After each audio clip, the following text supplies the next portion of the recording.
You won't believe what happened that day. Have you ever felt like life was slipping out of your control? Like the decisions that once rested firmly in your hands had been handed to someone else? If you've ever had that moment, then this story might resonate with you. Elliot Harris, an 81-year-old widower, sat on the edge of his bed in a small guest room in Baltimore. The once vibrant and towering figure now moved cautiously, each step a testament to the years etched into his body. He adjusted the blanket on his lap, gazing out the window as children played in the neighbor's yard.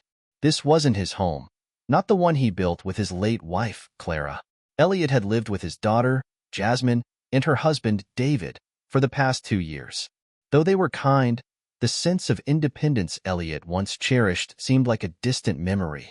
Dinner conversations often veered into whispers he wasn't meant to hear. "Do you think he's comfortable here?" Jasmine would ask. David's reply, low and measured, "We're doing the best we can, Jazz. But maybe it's time we consider other options." Elliot's chest tightened every time.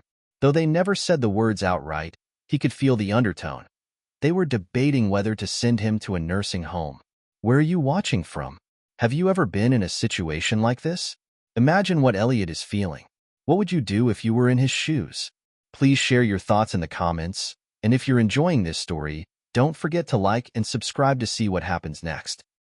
And Elliot couldn't help but reflect on the life he had before moving into their home. He wasn't always a shadow of himself. As a younger man, Elliot was a craftsman, building furniture that stood the test of time. Every table, chair, and cabinet bore his mark, not just of skill, but of care and pride. His workshop had been his sanctuary. Then Clara fell ill. Watching his wife fade away was a pain Elliot could scarcely put into words. After she passed, the house they lived in together felt too big, too empty.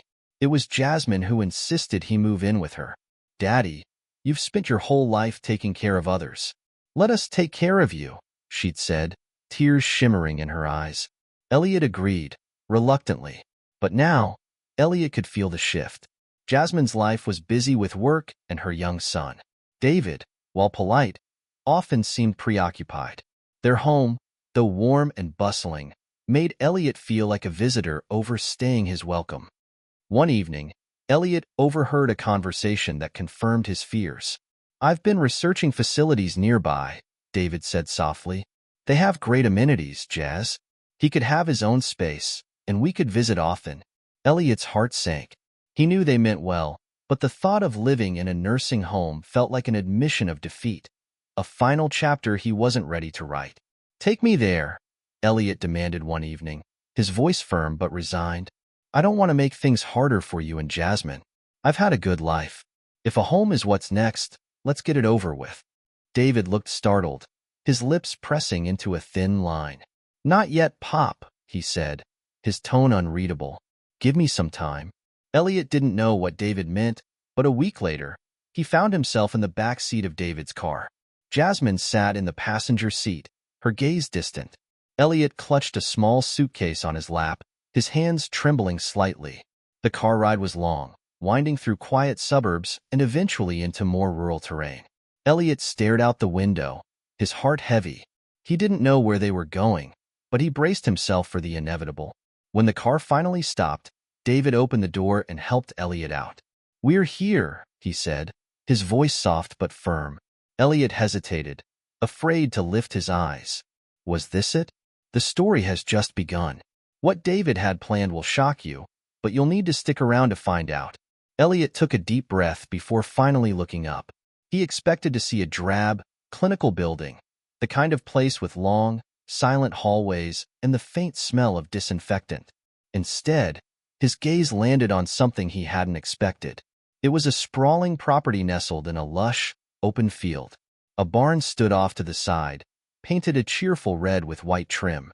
In the distance, horses grazed lazily under the golden light of the setting sun.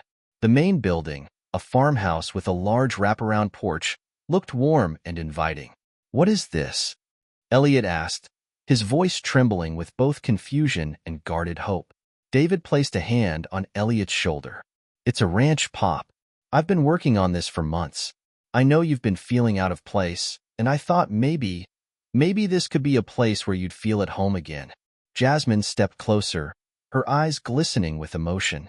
Daddy, we've seen how restless you've been.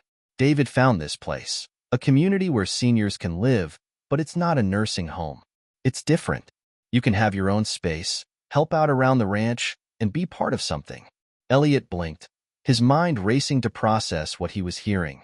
He had expected to be dropped off and forgotten, but this was something else entirely. As they walked toward the farmhouse, David explained, I didn't want to tell you until I was sure it was the right fit. This ranch was started by a group of veterans and retirees who wanted to create a space where older folks could live with purpose. They raise horses, grow vegetables, and even run workshops for kids in the community. Elliot's skepticism lingered, but he couldn't deny the warmth in the air. The porch steps creaked under his weight as he followed David and Jasmine inside. The interior of the house was cozy and inviting. A wood-burning stove crackled in one corner, and the scent of fresh-baked bread wafted through the room. A middle-aged woman with kind eyes and calloused hands greeted them warmly. You must be Elliot, she said, extending a hand. I'm Margaret, the coordinator here. Welcome to Silver Meadow Ranch. Margaret gave them a tour, showing Elliot the small but comfortable cabin that could be his. It was nothing fancy. A twin bed, a wooden dresser, and a desk near a window overlooking the fields. But it felt peaceful. You'd have your own space, of course, Margaret explained. But we encourage everyone to join in the activities here. Whether it's feeding the horses, working in the garden, or even just sitting on the porch and keeping the kids company when they visit, it's all about being part of a community. Elliot's chest tightened. It had been so long since he'd felt needed, like he had something to offer. What happens next will surprise you. That night, as Elliot sat on the edge of the bed in his new cabin, he stared out at the vast, star-filled sky. A small part of him still doubted whether this place could truly become a home. But for the first time in years, he felt a flicker of hope. Could this ranch really give him the sense of purpose he'd been missing? Or was it just another stop on the road to being forgotten? Tomorrow, Elliot will face his first day on the ranch, and an unexpected challenge that will push him out of his comfort zone. You won't want to miss it. The dawn broke gently over Silver Meadow Ranch, painting the fields in hues of gold and orange. Elliot had barely slept, his mind restless with questions. This wasn't the sterile nursing home he had dreaded, but it wasn't home either. The smell of fresh coffee drifted through the air, coaxing Elliot out of the small cabin. As he stepped onto the porch, he saw David leaning against a post, sipping from a steaming mug. Morning, Pop, David greeted with a small smile. Elliot nodded, his hands shoved deep into his jacket pockets. You really think this place is gonna fix everything? David lowered his mug, his gaze steady. I don't know about fixing, but I think it's a start. You always said you missed being part of something. This place, it's got that kind of magic. Breakfast was served in the main house, a hearty spread of scrambled eggs, bacon, and homemade biscuits. Elliot felt out of place among the lively chatter of ranch residents, most of whom were older than him but carried an energy he hadn't felt in years. Margaret, the ranch coordinator, approached him with a clipboard. Elliot, I hear you're a military man. We could use your expertise in fixing the fences near the horse paddocks. Think you're up for it? Elliot raised an eyebrow. You put all the new guys to work this fast? Margaret chuckled. We believe in earning your place here. Besides, it's good for the soul. The paddock stretched out behind the barn, the fences worn and sagging in places. Margaret handed Elliot a set of tools and pointed to the worst section. Start here, and if you need help, Paul over there can lend a hand. Paul, a wiry man in his 70s with sharp eyes and a quiet demeanor, gave a slight nod before resuming his work on another section of the fence. Elliot felt the weight of the hammer in his hand and the unfamiliar ache in his back as he bent to examine the damage. His pride whispered that he didn't need help, but the task was daunting. After an hour of fumbling and frustration, Elliot cursed under his breath. The nail he'd been trying to drive in had bent sideways, and his hands trembled with the effort. Need a hand? Paul's voice broke through Elliot's haze of irritation. Elliot hesitated, but finally sighed. I guess I could use a tip or two. Paul grinned and crouched beside him. It's all in the angle. And patience. A fence isn't about brute strength. It's about precision. With Paul's guidance, Elliot began to find his rhythm. The work was still grueling, but with each successful nail, he felt a small sense of accomplishment. By midday, the fence was repaired, and Elliot found himself sitting beside Paul under the shade of a large oak tree. "You know," Paul began, taking a swig from his water bottle, "when I first came here, I was just as skeptical as you. Thought it was a place to kill time before the inevitable." Elliot glanced at him, intrigued. "And now?" Paul chuckled. "Now it's home. Took me a while to get there, though. Give it time, Elliot. This place has a way of surprising you." As Elliot walked back to his cabin that evening, his muscles ached, but it was a good ache. He'd contributed something tangible, something real. For the first time in a long while, he didn't feel invisible. But as the night fell, doubts crept back in. Was this a fleeting moment of purpose, or could it be something lasting? The following day, Elliot will face a challenge that forces him to confront his past and rethink his future. A new resident arrives at the ranch, bringing a story that shakes Elliot to his core. Stay tuned. This is where things get personal. Elliot's morning started like the day before, quiet, with the sun rising over the ranch. But as he sipped his coffee on the cabin porch, he noticed a buzz of activity near the main house. Residents and staff were gathering, talking in low voices. Curiosity piqued, Elliot made his way over. Standing at the center of the group was a woman in her 50s, tall and graceful, with sharp eyes that seemed to miss nothing. She was speaking with Margaret, but her gaze occasionally swept over the group, searching for someone. "Pop, there you are," David's voice interrupted Elliot's thoughts. Elliot turned, frowning. "What's all the fuss about?" David hesitated. "She's here to see you. Said she's got something important to discuss." Elliot's steps faltered as he approached the woman. Her face seemed vaguely familiar, but he couldn't place her. She noticed him immediately, her lips curling into a small, hesitant smile. "Mr. Ross," she said, her voice steady but soft. "My name is Grace Calloway. I don't know if you remember me, but we met once, years ago." Elliot stared, his brow furrowed. "Can't say I do." Grace nodded, as if she'd expected this. It was brief. "I worked as a case manager for veterans in New Orleans. You came to one of our sessions about 15 years back." The words hit Elliot like a wave. New Orleans. A dimly lit room. A meeting he had attended on a whim after a particularly rough patch. He'd barely stayed long enough to hear the presentation. "I remember," he said finally, his voice gruff. "What brings you here after all this time?" Grace glanced at Margaret, who gave her an encouraging nod before walking away to give them privacy. "I never forgot you, Mr. Ross," Grace began. "Something about your story stayed with me. I thought I'd lost track of you for good until your son-in-law reached out." David, who had been standing nearby, stepped closer. "I thought she might be able to help, Pop. She's seen a lot of guys like you. Veterans who needed a fresh start." Elliot's gaze hardened. "I don't need anyone's charity, least of all yours." The tension between Elliot and David grew as they walked back to the cabin. "You went behind my back," Elliot snapped. "Didn't think I could handle things on my own, huh?" David kept his voice calm but firm. "This isn't about handling things, Pop. It's about giving you options. You've been stuck in your own head for so long. I thought maybe someone who's been through it could get through to you." Elliot's jaw clenched. "I don't need anyone getting through to me. I've made it this far on my own." Later that afternoon, Grace found Elliot by the horse paddocks, watching the animals graze. She approached quietly, sensing his guarded demeanor. "I'm not here to pity you," she said, breaking the silence, "or to tell you what you should do. I just wanted to check in, see how you're doing." Elliot glanced at her, his expression unreadable. "And if I said I was fine?" Grace smiled faintly. "I'd say you're a damn good liar." For the first time, Elliot let out a short laugh. It was begrudging, but it broke some of the tension. Grace began sharing stories of other veterans she'd worked with, men and women who had faced unimaginable hardships but had found ways to rebuild their lives. They all had one thing in common, she said. At some point, they stopped seeing their past as a weight and started using it as fuel. It wasn't easy, and it didn't happen overnight, but it was possible. Elliot listened, his skepticism softening. Her words weren't sugar-coated or preachy. They were raw and real, just like the life he'd lived. That night, as Elliot lay in bed, her words echoed in his mind.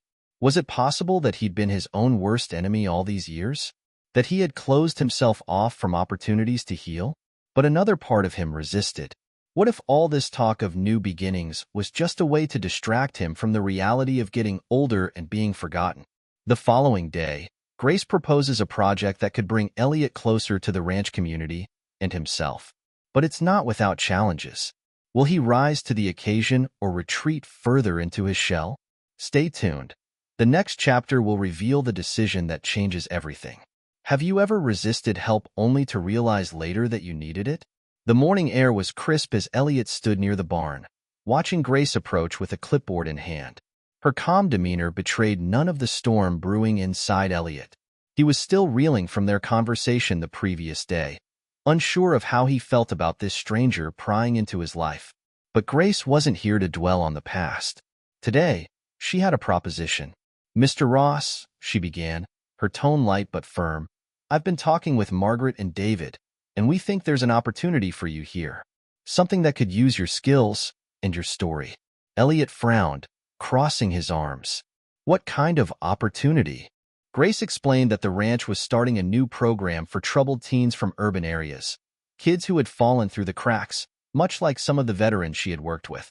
"These kids need structure, discipline, and a sense of purpose," Grace said. "And I think you're the perfect person to help them find that." Elliot snorted, shaking his head. "You've got the wrong man. I'm no teacher, and I sure as hell don't know how to deal with teenagers." "That's exactly why you're the right man," Grace countered. "You've lived a life they can relate to, one full of challenges, mistakes, and resilience. You don't have to be perfect. You just have to be real." Elliot's first instinct was to refuse. The idea of opening up to a group of strangers, let alone teenagers, felt impossible. But something about Grace's conviction gave him pause. "What makes you think they'd even listen to me?" he asked finally. Grace smiled. "Because you've got something they don't, experience. And because deep down, they're looking for someone who understands what it's like to fight against the odds." Elliot looked away, his jaw tightening. He didn't want to admit it, but a small part of him was intrigued. David joined them later that afternoon, backing Grace's idea. "You've always said you wanted to feel useful again, Pop. Here's your chance." Elliot glared at him, but couldn't deny the truth in his words. After a long silence, he finally relented. "I'll give it a shot," he muttered. "But if this blows up in your face, don't say I didn't warn you." The first day of the program arrived quickly.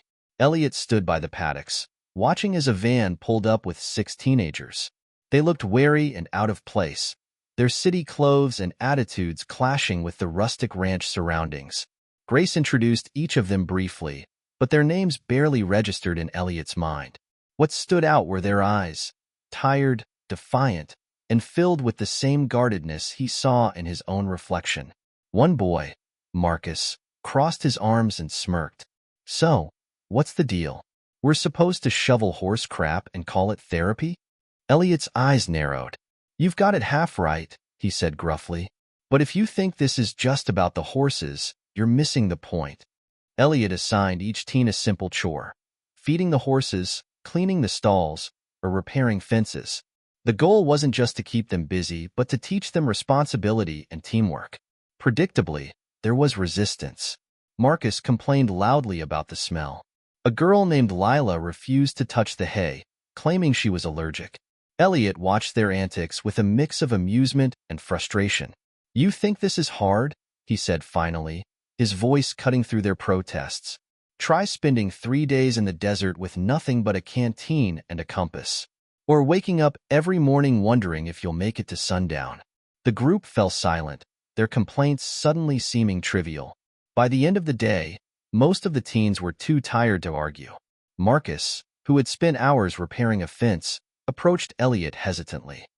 "Did you really go through all that stuff you said?" he asked. Elliot nodded. "Every word." Marcus looked down, kicking at the dirt. "Guess you're tougher than you look." Elliot chuckled. "And you're smarter than you act. Maybe we'll both surprise each other." That night, as Elliot sat by the fire pit, He felt something he hadn't experienced in years, a sense of purpose. For the first time, he wasn't just surviving. He was contributing. Grace joined him, handing him a cup of coffee. "I think you got through to them today," she said. Elliot shook his head. "It's too soon to tell. But maybe this won't be as bad as I thought." As Elliot begins to connect with the teens, an unexpected incident threatens to derail the entire program. Can he keep them, and himself, on track, or will old wounds resurface? Stay tuned for Chapter 6, where Elliot faces a crisis that tests his newfound role as a mentor. What would you say to someone who doesn't believe they can make a difference? The morning was unusually quiet, the kind of silence that hinted at trouble brewing. Elliot's instincts kicked in as he stepped out of the barn, scanning the yard. The teens were clustered near the paddocks, whispering and casting uneasy glances toward Marcus. "Something wrong?" Elliot barked, his voice cutting through their murmurs. The group hesitated, but Marcus spoke up, his usual bravado replaced with a rare edge of vulnerability. "They don't want me here," he said, his jaw clenched. The group exchanged uneasy looks, but no one denied it. Lila finally broke the silence. "It's not that, Marcus," she said, her tone hesitant. "It's just, you're always pushing people's buttons. Like you want us to hate you." Marcus sneered. "Yeah? Maybe I do." Elliot stepped forward, his gaze sharp. "Enough. Whatever's going on between you stops now. Out here, you're a team, whether you like it or not." Elliot knew the teens needed more than a lecture to break through their tension. He decided to push them outside their comfort zones with a group task, repairing a section of fencing on the far side of the property. "It's about 5 miles out," he said, handing out tools and supplies. "And you'll need to work together to get it done before sundown. Think you can handle it?" Marcus muttered something under his breath, but the group nodded reluctantly. The hike to the fence was uneventful, but once the work began, old grievances resurfaced. Marcus and another teen, Javier, got into a heated argument over how to measure the posts, while Lila refused to touch the hammer, claiming it was too heavy. Elliot watched from a distance, letting them struggle. He knew they needed to learn to resolve their issues without constant intervention. But when Marcus threw down his tools and started walking away, Elliot decided enough was enough. "Where do you think you're going?" Elliot called after him. Marcus whirled around, his face flushed with anger. "What's the point? They don't want me here, and I don't need this crap." Elliot approached slowly, his voice calm but firm. "You're right, you don't need this. You could walk away, like you always do. Or you could stay and prove them wrong." Marcus hesitated, his eyes darting between Elliot and the group. "Why do you care, anyway?" "Because I've been where you are," Elliot said. "And I can tell you, running won't solve a damn thing." Marcus didn't respond, but after a long pause, he picked up his tools and returned to the group. The tension lingered, but they managed to finish the fence by sundown. As they packed up to leave, Javier approached Marcus. "Hey, man, sorry about earlier," he said awkwardly. Marcus shrugged. "Yeah, whatever. It wasn't much, but it was a start." When they returned to the ranch, Elliot noticed a black SUV parked near the main house. His gut tightened as he saw a man in a sharp suit step out, his demeanor exuding authority. "Who's that?" Marcus asked, his voice tinged with curiosity. Elliot didn't answer, his focus on the man approaching. "Mr. Ross?" the stranger said, extending a hand.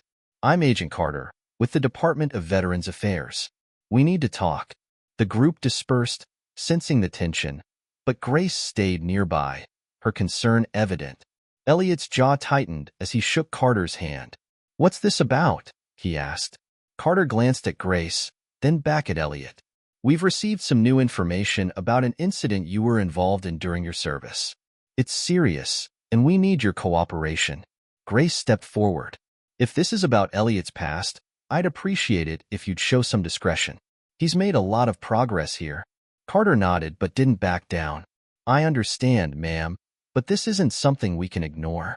As Elliot faced the weight of his past, the teens began to notice the cracks in his stoic facade. Would this new challenge bring them closer together, or tear them apart? Have you ever had to confront a part of your past you thought was behind you? The air in the small office was suffocating as Elliot sat across from Agent Carter. Grace hovered near the door, her arms crossed protectively, her eyes fixed on the two men. "Just say it," Elliot growled. Carter leaned forward, sliding a folder across the table. "This is a declassified report from your last mission. New testimonies have come to light." Elliot's hands trembled as he opened the folder. The words blurred together, but one sentence stood out. The actions of Sergeant Elliot Ross directly resulted in the loss of civilian lives. Elliot pushed the folder away. "I've already answered for this. They cleared me, said it was an unavoidable consequence of the mission."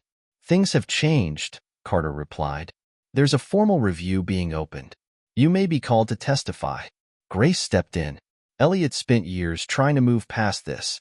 Why bring it up now?" Carter's gaze softened. "I understand this is difficult, but we have to pursue the truth. Lives were lost, and people want accountability."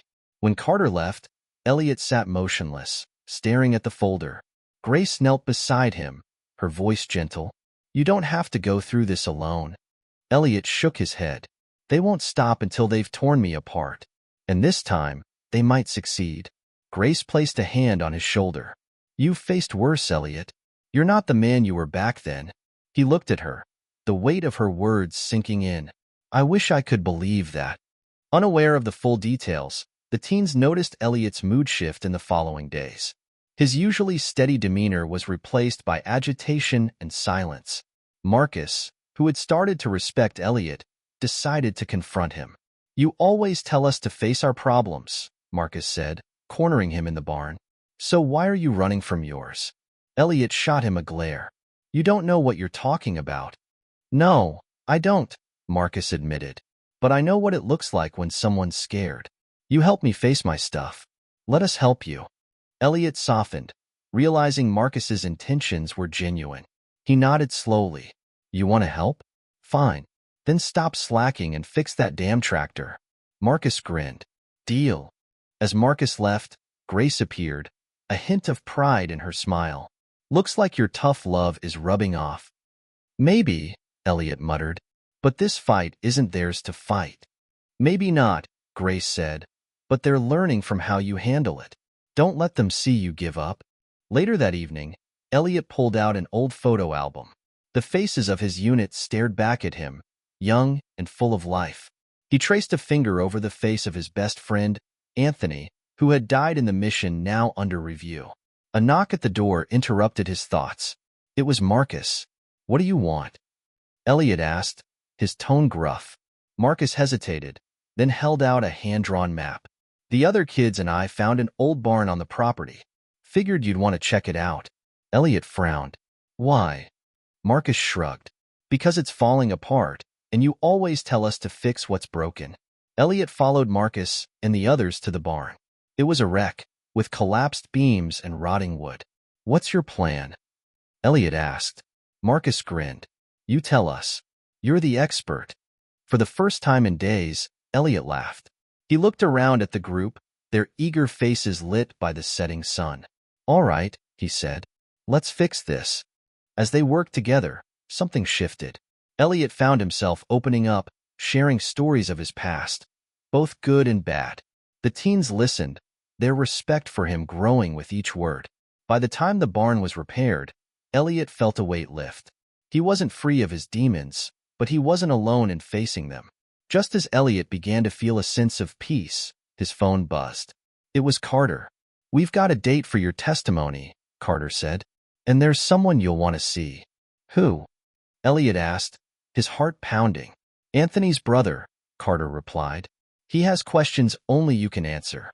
Elliot's hand froze over the phone, the voice of Agent Carter still echoing in his ear. Anthony's brother? The one person he had spent years avoiding?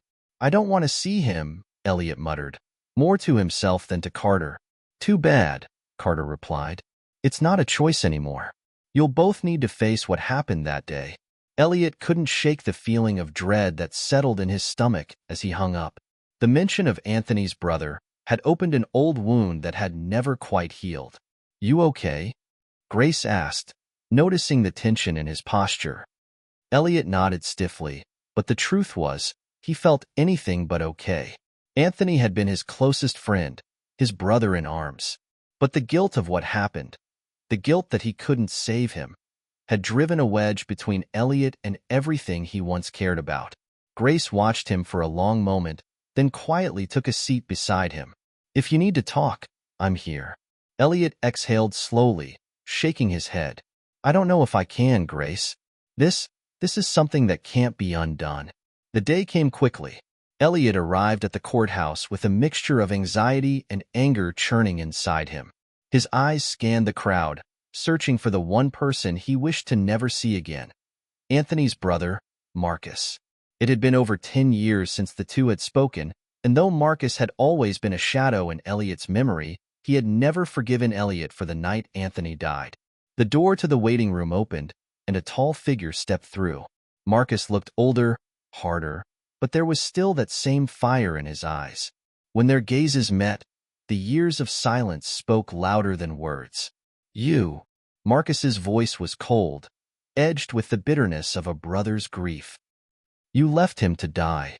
Elliot's heart sank, and all the anger, frustration, and regret that he had buried for years erupted.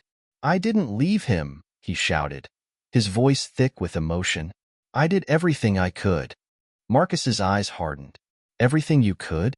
My brother's dead, Elliot. You're the reason he didn't make it out. Don't you dare lie to me." Grace stepped forward, placing a hand on Elliot's arm, offering a silent moment of support. "This isn't helping anyone," she said softly. "You both need to face what happened, together." Elliot's gaze flickered to Marcus, and for the first time in a long time, he felt like the walls he had built around himself were crumbling. "I know I can't change what happened," Elliot said, his voice quieter now. "But if there's any way I can make it right, I'll do it. I owe him that." Marcus stared at him, unmoved, but there was a flicker in his eyes, a crack in his armor. "You always say that, Elliot, but words don't bring people back." "I know," Elliot said, his voice breaking, "but maybe, just maybe, they can start to heal something." Before Marcus could respond, Agent Carter appeared, signaling that the testimony was about to begin. The tension in the room thickened as they were led to the courtroom, the weight of history pressing down on Elliot's shoulders. As Elliot sat down at the witness stand, he glanced toward the front row.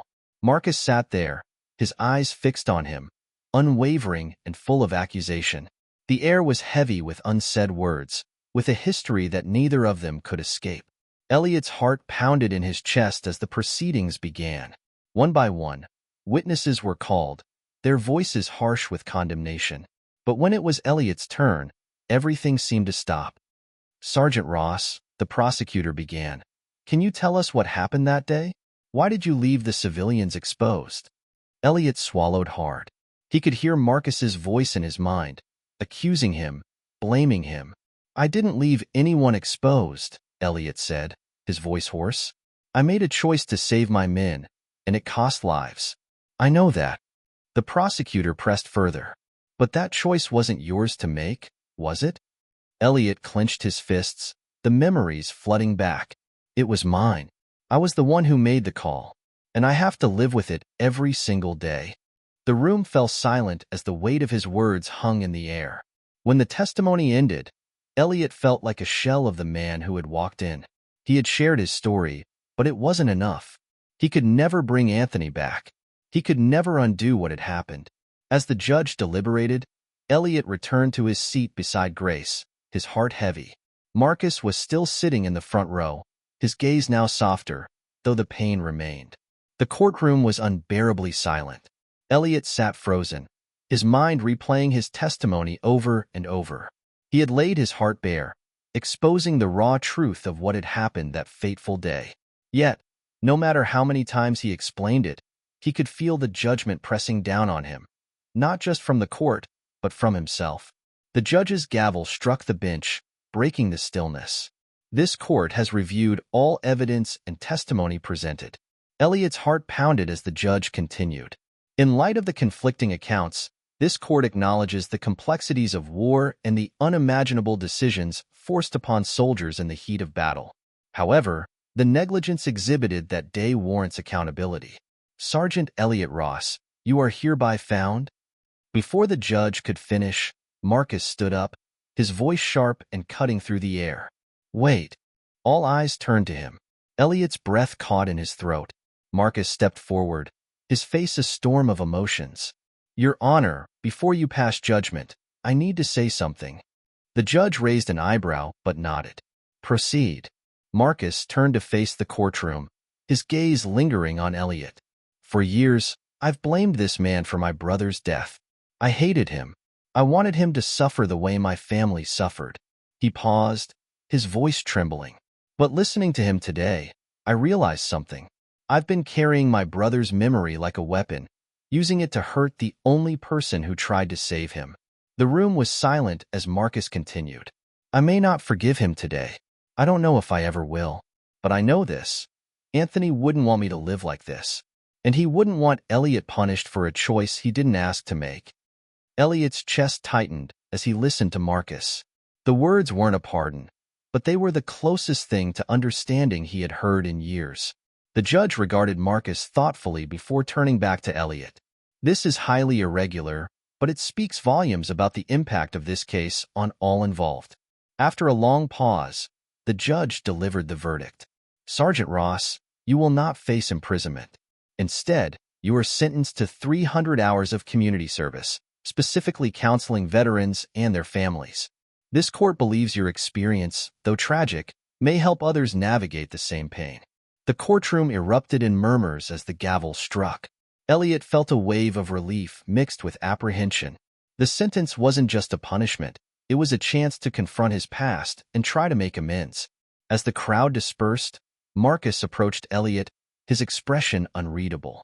Don't think this means we're good, he said, his tone sharp but lacking the venom it once held.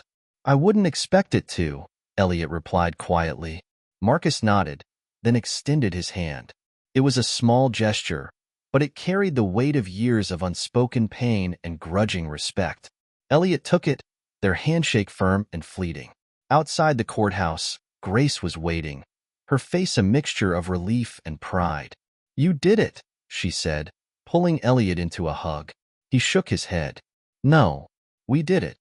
Grace smiled, her eyes glistening. So what now?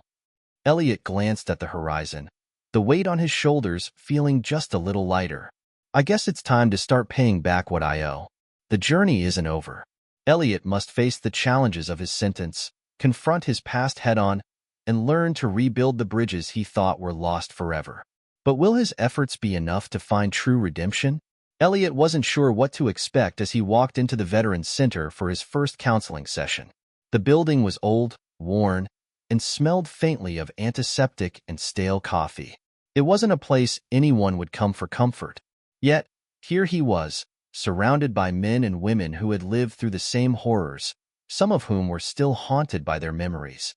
As he sat down in the sterile waiting room, he couldn't help but think about his own demons, his guilt, his shame, and the endless nightmares that had plagued him for years. He thought he had left them behind when he went to war, but they had only grown worse, festering inside him like an infection. When his name was called, Elliot stood up and followed a young woman into a small, dimly lit room. The counselor, a middle-aged man with kind eyes, sat behind a desk covered in papers. He gestured to the chair across from him. Sergeant Ross, I'm Mike.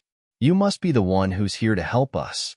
Elliot sat down, unsure of how to begin. How could he help anyone when he was still so broken? Mike seemed to read his mind. It's okay. You don't have to have all the answers today. We're here to talk. Elliot nodded, feeling a weight press against his chest.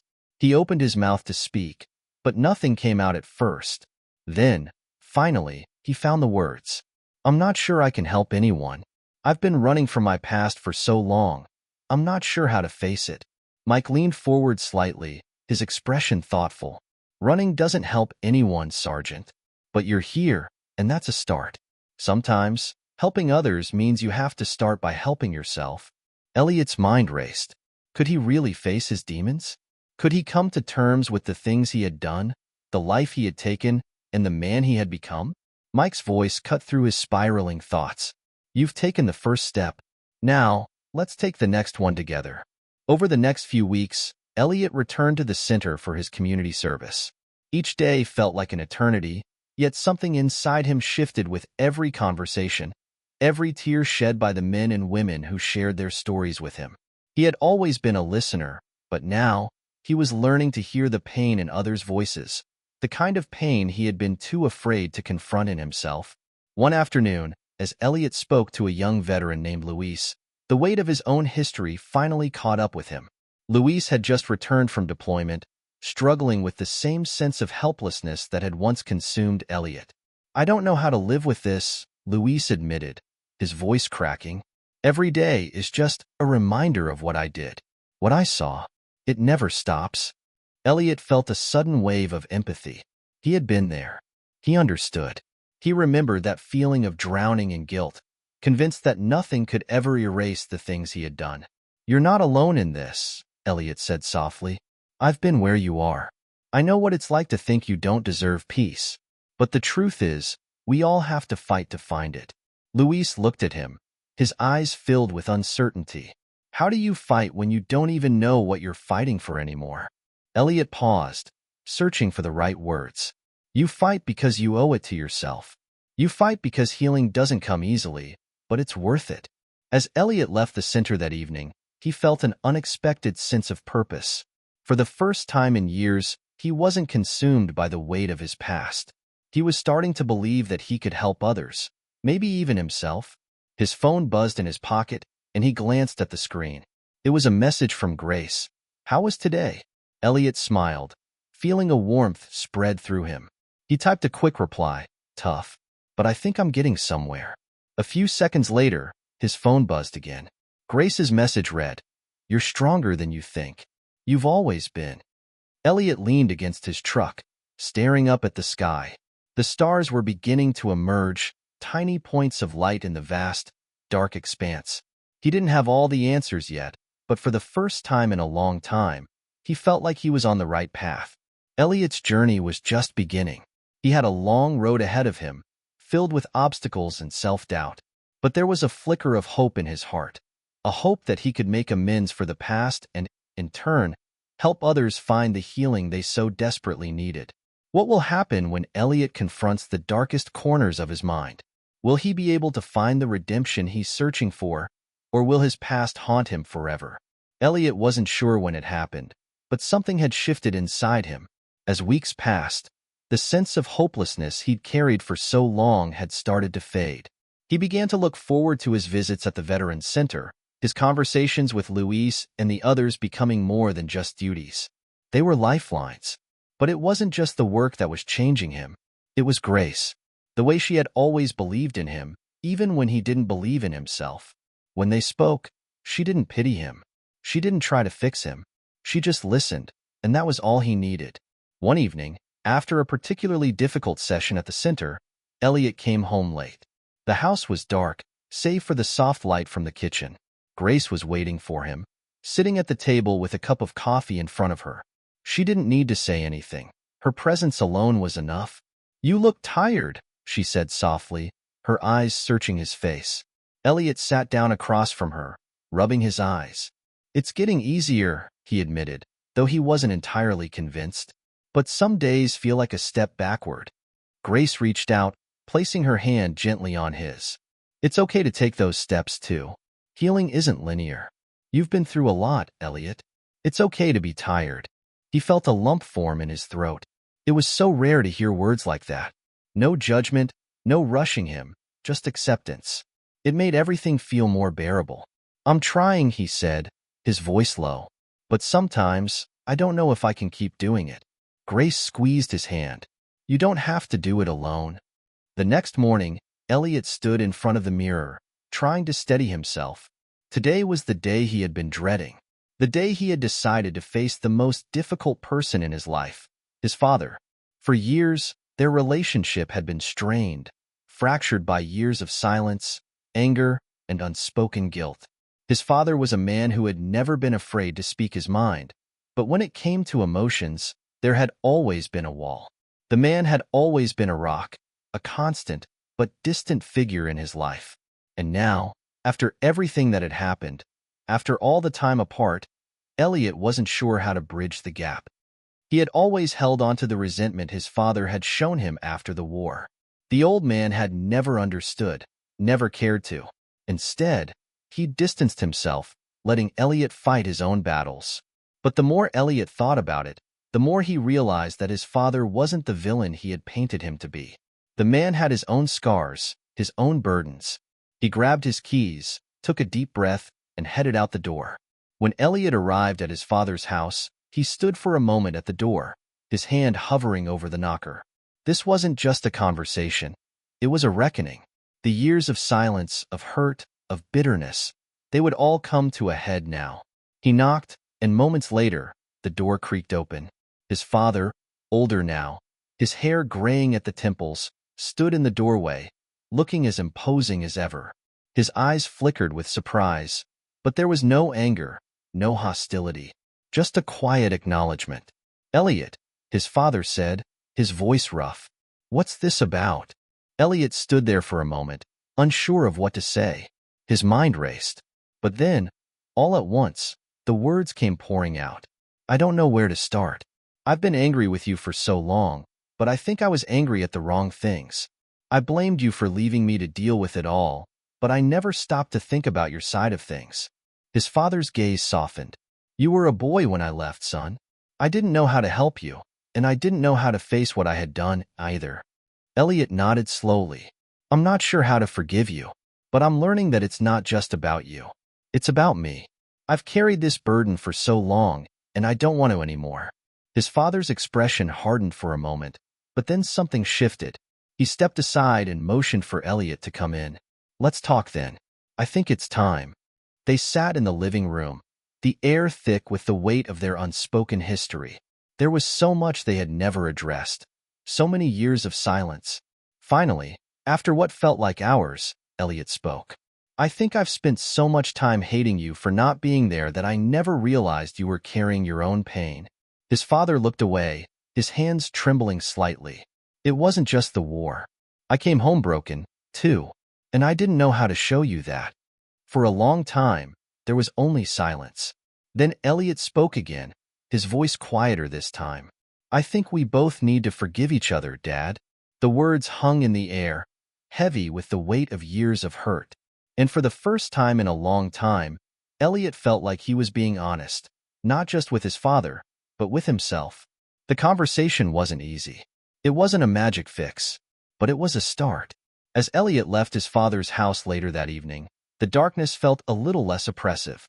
The weight of the past was still there, but now it was shared. He called Grace as soon as he got into his truck. "I talked to him," he said, his voice shaky. "It wasn't perfect, but we talked."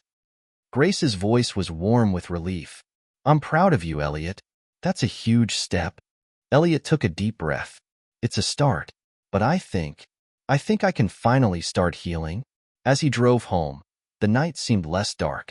It was as if the world had given him a glimmer of light, hope, perhaps, that he hadn't seen in years. And for the first time, he felt like maybe, just maybe, he could forgive himself too. Elliot's journey of healing was far from over. But now, with the burden of his past a little lighter, he had hope. A hope that forgiveness, even when it seemed impossible, could pave the way for a future he had never dared to imagine. Will Elliot continue to heal from the wounds of his past, or will the weight of his regrets pull him back? Elliot awoke the next morning feeling strangely light. He stretched in bed, his muscles less tense than usual, his mind clearer than it had been in years. The conversation with his father had been difficult, but somehow, it felt like a door had been opened. A door to a new chapter, one that wasn't defined by anger and resentment. He didn't know where this new path would lead, but for the first time in a long time, he felt like he could walk it. The phone buzzed on the nightstand, pulling him from his thoughts. It was a message from Grace. "I'm so proud of you. Take the day for yourself. You deserve it." His heart warmed at the words. Grace had always been there, supporting him without asking for anything in return. It had been so easy to forget that someone could love him without judgment, without trying to fix him. And yet, she did, every day. He slid out of bed and began his morning routine, feeling more at ease with every movement. The weight that had once seemed unbearable was now something he could carry. Maybe, just maybe, things were finally starting to change. After breakfast, Elliot decided to take Grace's advice and have a day for himself. The idea felt foreign at first. For years, he had been caught up in the chaos of work, guilt, and responsibility. But now, there was a peace inside him that made the idea of taking time off seem not only possible, but necessary. He grabbed his coat, stepped outside, and took a deep breath. The crisp air filled his lungs, and for a moment, it felt like he was breathing for the first time in ages. The world around him seemed different, brighter, more alive. It was as if the weight of his past had allowed him to finally see things for what they were, not through the lens of pain and anger. Elliot drove through the quiet streets, feeling the freedom of an unplanned day stretching ahead of him. He didn't know what he was searching for, but he knew it had something to do with the future he was starting to imagine. A future where he could be present, not just for Grace and his father, but for himself. As he sat by the lake later that afternoon, watching the ripples in the water, his phone rang again. This time, it was a call from Luis, the young man from the Veterans Center who had become one of Elliot's closest friends. They'd shared countless stories, and Luis had never shied away from the tough questions. The kind of questions Elliot hadn't dared ask himself. "Elliot," Luis said, his voice crackling through the speaker. "I was just thinking about you. How are you doing, man?" Elliot smiled. "Better. I guess you could say I'm taking a day to breathe." "Good," Luis said. "You deserve it. I was actually calling because we're planning a little gathering at the center this weekend. Just a few of us, some old-timers, new faces.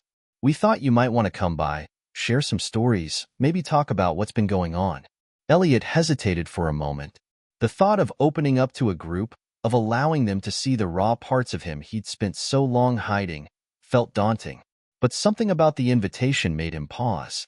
These were people who understood, who weren't judging, who didn't expect him to be something he wasn't.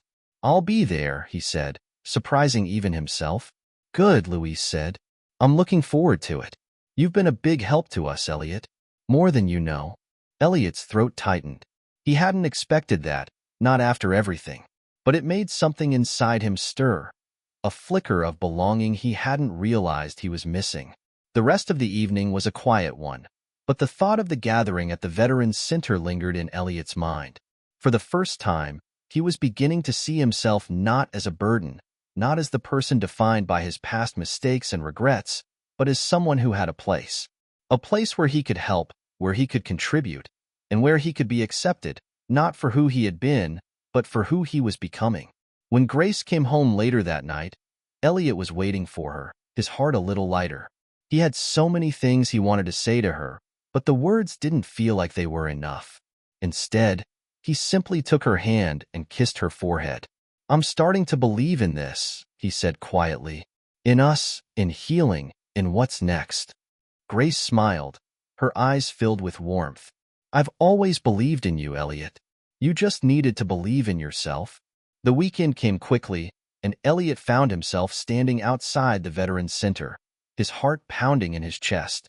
It felt like a lifetime since he had been in a space like this, one that didn't judge, one that welcomed the broken parts of him as much as the whole. He had always been afraid to be vulnerable, but today, something felt different.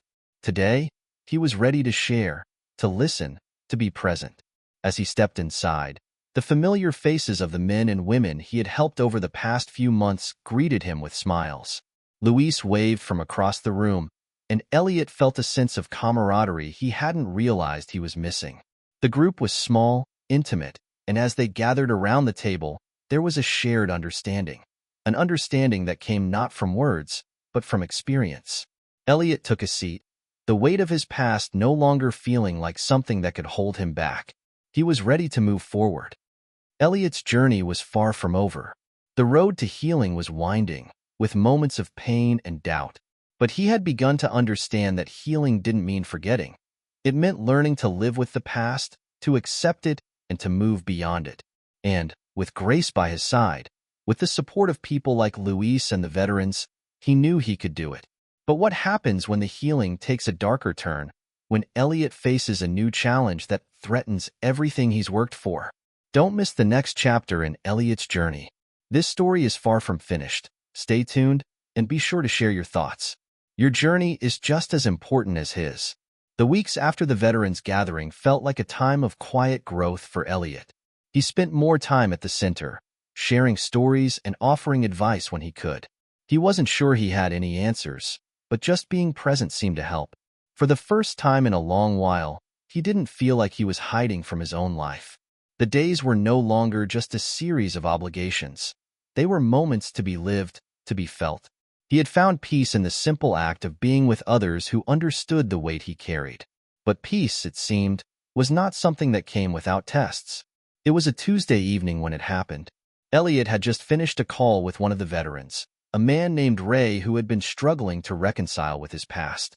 Ray's voice had been low, filled with emotion, and Elliot had offered what little wisdom he could, telling him that it was okay to not have everything figured out. That sometimes, just getting through the day was enough. But as Elliot ended the call and placed the phone down on the kitchen counter, his mind started to spiral. The weight of the conversation with Ray had triggered something in him, something deeper than he'd anticipated. He didn't know why, but the feeling of responsibility, of always needing to be the one with the answers, felt heavier tonight. Grace had gone out to run errands, so Elliot was left alone with his thoughts. The silence in the house felt too loud, like the echoes of the past were getting louder, rattling at the edges of his mind. The phone buzzed again, pulling him out of his reverie. It was a message from Luis. "Elliot, we need to talk. Something's come up. Can you meet me tomorrow?" Elliot frowned. The tone of Luis's message was urgent, the kind of urgency that pulled at the threads of his calm. He quickly typed back, "Of course. What's going on?" The reply came almost instantly. "I can't explain over text. Just meet me tomorrow, okay?" Elliot stared at the screen for a long moment. Something wasn't right. He couldn't shake the feeling that this wasn't just a routine conversation. The air in the house felt thick, like something was about to change, and he wasn't sure if he was ready for it. The next morning, Elliot drove to the Veterans Center, his hands gripping the steering wheel tighter than usual.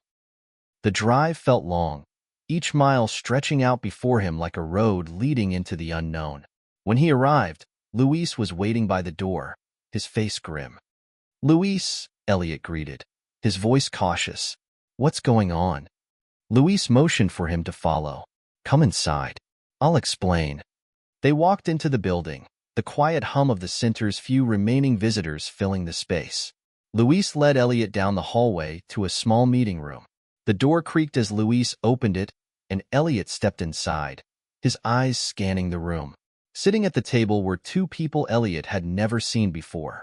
A man and a woman, both dressed in suits, their expressions cold and professional. Elliot's stomach tightened. He didn't need to ask. He knew this wasn't going to be a friendly conversation. Luis closed the door behind them. "Elliot, this is Agent Daniels and Agent Wallace. They're with the Department of Veterans Affairs." Elliot's heart skipped a beat. What is this about? Agent Daniels spoke first, his voice firm but not unkind. "Mr. Harper, we're investigating a potential issue concerning your service records. There have been some discrepancies, some things that don't match up." Elliot's mind raced, his throat going dry. "Discrepancies? What are you talking about?" "We believe there may have been falsification of documents or misrepresentation during your time in service," Agent Wallace explained, her tone flat. "We need to verify your records and any claims you made regarding your time in combat. It's standard procedure, but we need your full cooperation." The words felt like a punch to the gut.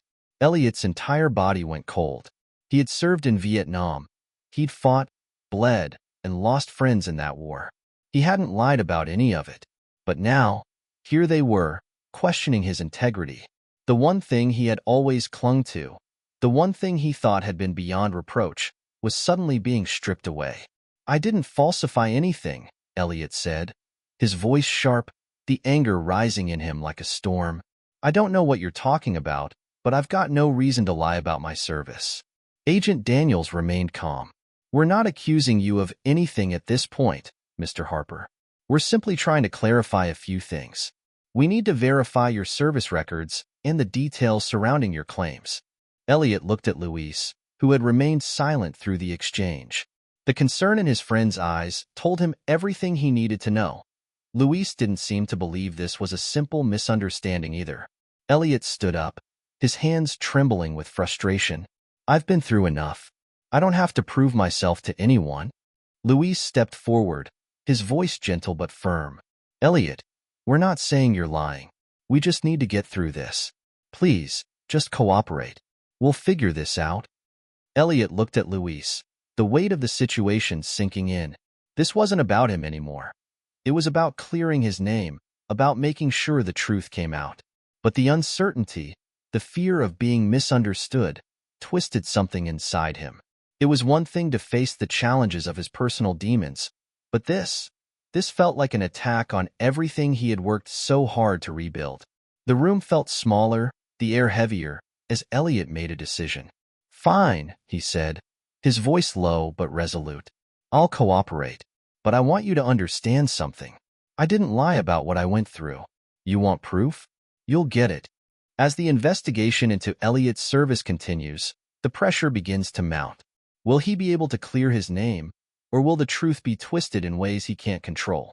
And what will this challenge mean for his newfound sense of peace? The road ahead is uncertain, and Elliot must face the hardest test of all, his own trust in those who claim to seek the truth. The days following the meeting with the agents were a blur. Elliot couldn't escape the sinking feeling that had taken root deep inside him. Every time his phone rang, his heart would jump, only to have it sink again when he saw it wasn't the VA agents calling. Every time he went to the Veterans Center, the look in Luis's eyes seemed to carry more weight, as if the weight of this investigation was starting to affect everyone around him. Elliot tried to focus on his routine, spending time with the veterans, helping them, listening to their stories, but everything felt like it was happening through a fog. He couldn't shake the feeling that his past was about to come crashing down around him, that something he had worked so hard to protect was on the verge of being shattered. Grace noticed the change in him. She saw the way his shoulders slumped, the way his smile didn't reach his eyes anymore. She had always been his rock, the one person he trusted completely. But lately, even her presence couldn't calm the storm inside him. One evening, as they sat in the living room after dinner, Grace finally spoke up. "Elliot, what's going on? You haven't been yourself lately. You're barely talking to me, and when you do, it's like you're somewhere else." Elliot looked at her, the weight of everything pressing on his chest. He opened his mouth to say something, but the words caught in his throat. How could he explain this to her? How could he tell her that everything he had believed about himself, the pride he took in his service, the way he'd held on to his integrity, was now being questioned? "Grace, he paused, his voice faltering. "I don't know how to explain this. It's just everything's being questioned. The VA, they're investigating me. They think I lied about my service. They think I fabricated everything." Grace's face softened with disbelief. "What? That's ridiculous. You're one of the most honest people I know. Why would they even think that?" "I don't know," Elliot replied, shaking his head. "But they're going through everything. My records, my claims. They want to dig into every detail. And it's not just about what happened in Vietnam. It's about who I am, who I was. It's like they want to erase everything, Grace." Grace reached out, placing her hand on his. "Elliot, you don't have to prove anything to anyone. I know who you are. We both know who you are. And I'm not going to let anyone make you feel like you don't matter." Elliot swallowed hard, trying to steady his emotions. It wasn't that he doubted Grace. He knew she believed in him. But this wasn't just about her belief. It was about the world, about the way the system worked, or didn't work, and how fragile truth could be in a society that had long since learned to question the stories of men like him. A week passed since the meeting with the VA agents, and Elliot's life seemed to grow more unpredictable by the day. The calls continued, the pressure mounted, and the feeling of being trapped between the past and present became unbearable. Luis had stayed in touch, checking in frequently to offer support. But as the days wore on, Luis's updates became more concerning.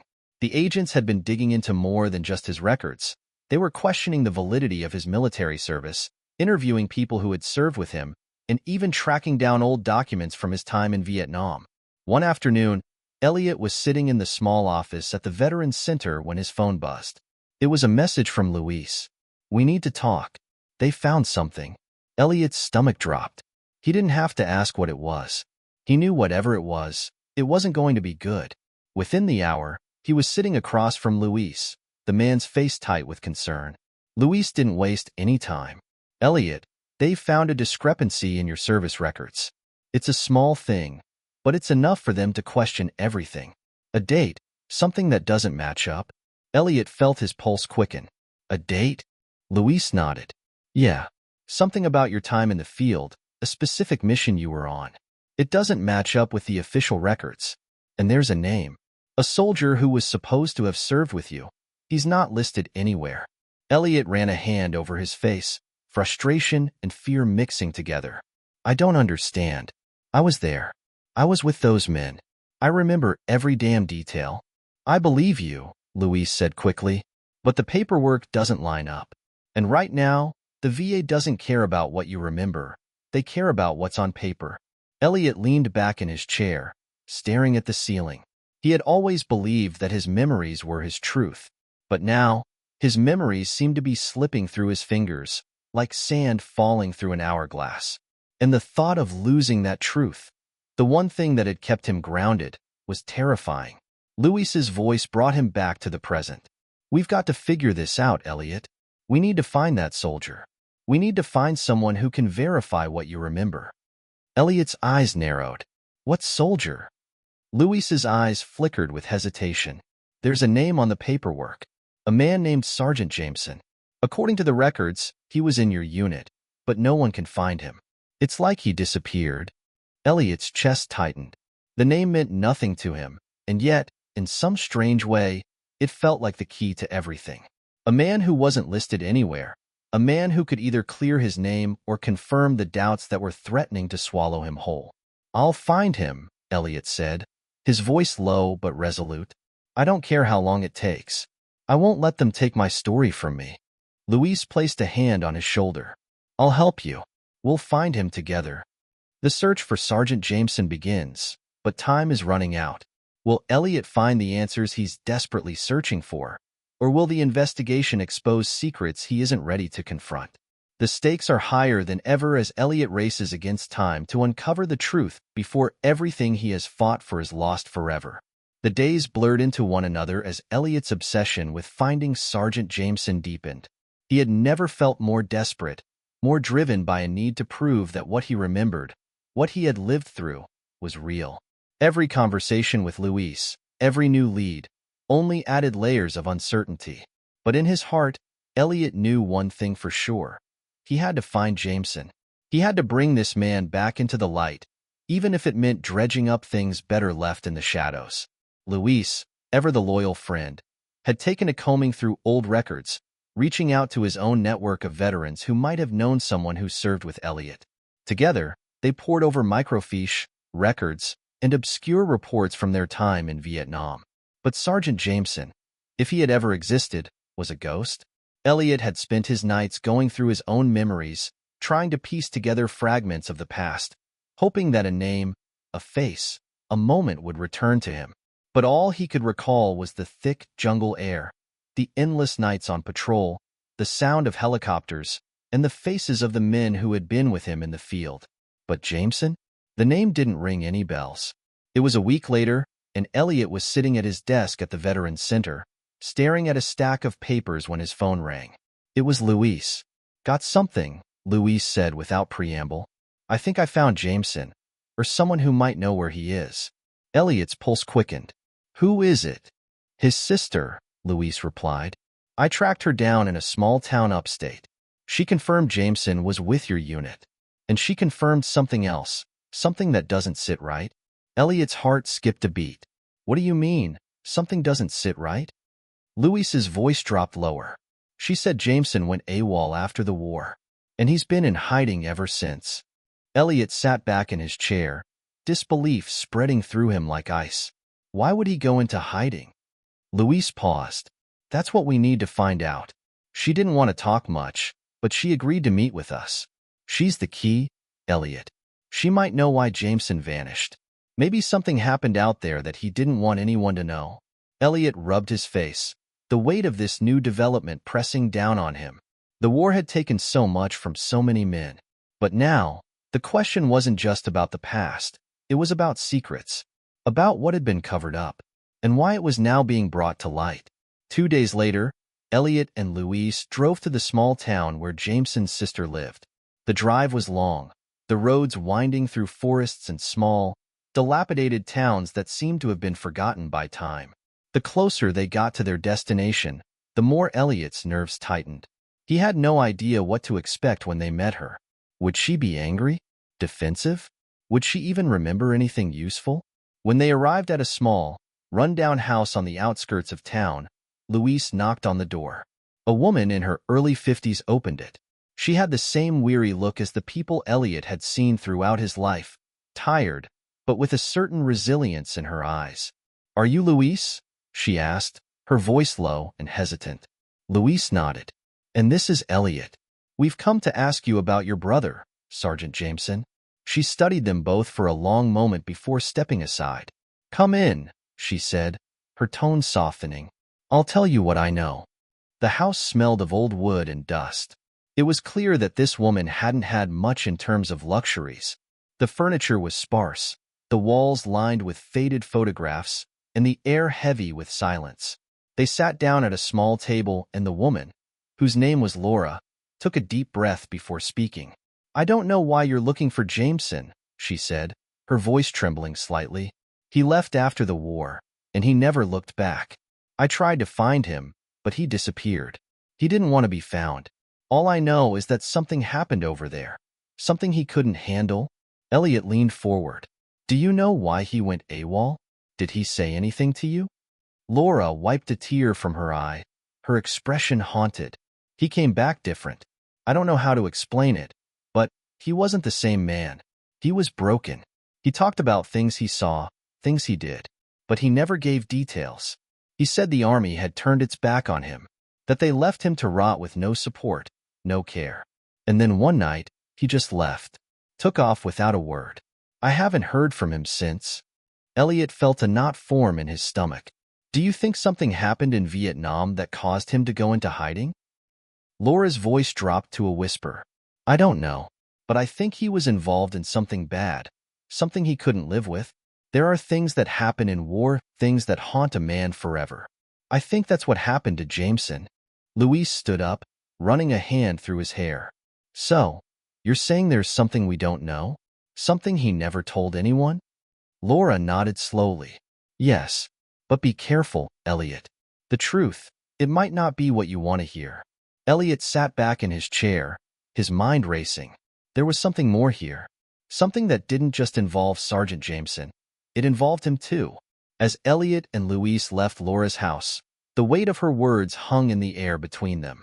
They didn't know what they were about to uncover, but it was clear that whatever secrets Sergeant Jameson was hiding, they were linked to the very fabric of Elliot's past.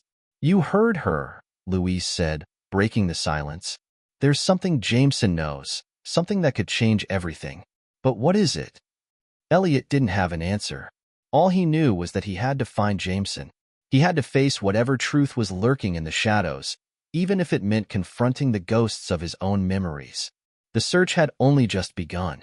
The deeper Elliot and Louise dive into the mystery of Sergeant Jameson, the more questions they have.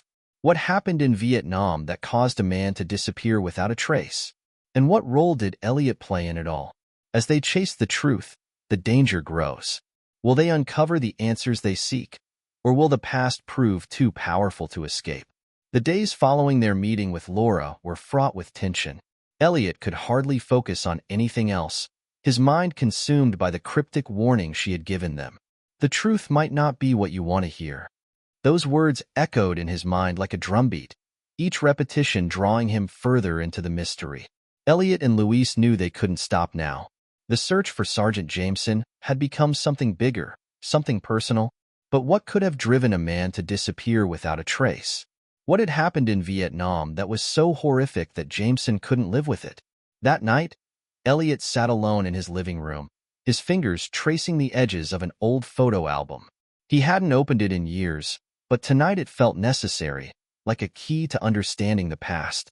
The yellowed photographs, taken decades ago, showed men in uniforms, their faces frozen in time. Some smiled, others looked serious, but all of them were men he had shared his youth with, men who had been more than brothers, brothers in arms. One photo caught his eye. Elliot, young and full of life, standing alongside Sergeant Jameson. Jameson was smiling in the picture, his face youthful, with none of the shadows that now seemed to define him. Elliot remembered that day clearly. They were in the field, taking a rare break from the hellish grind of war. But something about that memory felt different now, as if a veil had been lifted from his mind. He stared at the photo for a long while, the weight of the moment settling over him. It was then that he realized something. He hadn't just known Jameson, he had trusted him, depended on him. If Jameson had fallen, if he had been consumed by something darker, then it was Elliot's responsibility to find out why. But where could they go from here? They needed more answers, more information, and that meant reaching deeper into the past, into the very jungle where it all began. Luis was the first to suggest it. "Elliot, we need to go back to Vietnam," he said one evening, as the weight of their search continued to bear down on them. "There's something about the jungle, something about the place where everything happened that we're missing. Maybe it'll jog something, some memory that'll lead us to Jameson." Elliot hesitated. The thought of returning to the place that had haunted him for so long was almost too much to bear. But at the same time, the pull was undeniable. He had to know. He had to face the ghosts of his past, no matter the cost. After days of deliberation, they made their plans. The trip would be dangerous, but Elliot knew they had no other choice. If Sergeant Jameson was still alive, if he was hiding in the jungle, this was the only way to find him. The flight to Vietnam was long, filled with uncertainty. Elliot sat in the cramped seat of the plane, staring out the window as the landscape below slowly shifted from green fields to dense, winding rivers and sprawling jungles. His mind raced, thinking of the horrors that had unfolded in this place, of the men he had lost, and the man who had disappeared without a trace. When they landed, the air felt thick with humidity, the scent of earth and decay clinging to everything. The jungle had not changed. It was still as foreboding and oppressive as it had been all those years ago. They met with a local guide, an older man who spoke little English but seemed to understand the weight of their mission. He led them through the dense undergrowth, the path twisting and turning as they ventured deeper into the heart of the jungle. As they walked, Elliot's thoughts drifted back to the war. The sounds of gunfire, the constant tension, the fear that had settled in their bones. It had been a different time, a different world. Yet here, in the jungle, it all felt as if it had happened yesterday. Luis was close behind him, keeping an eye on their surroundings. "Elliot," he said, breaking the silence, "do you think Jameson is still out here? In this jungle, after all these years?" Elliot didn't know how to answer. The truth was, he wasn't sure if he believed it himself. But the urgency in his chest, the need to find answers, pushed him forward. "I don't know, but we have to try." Hours passed as they trudged through the jungle, the heat and humidity suffocating. The thick canopy overhead blocked out the sun, leaving them in a twilight world of damp soil and heavy silence. But then, just as the day was beginning to fade, they stumbled upon something unexpected, an old, abandoned camp. The site was eerily quiet.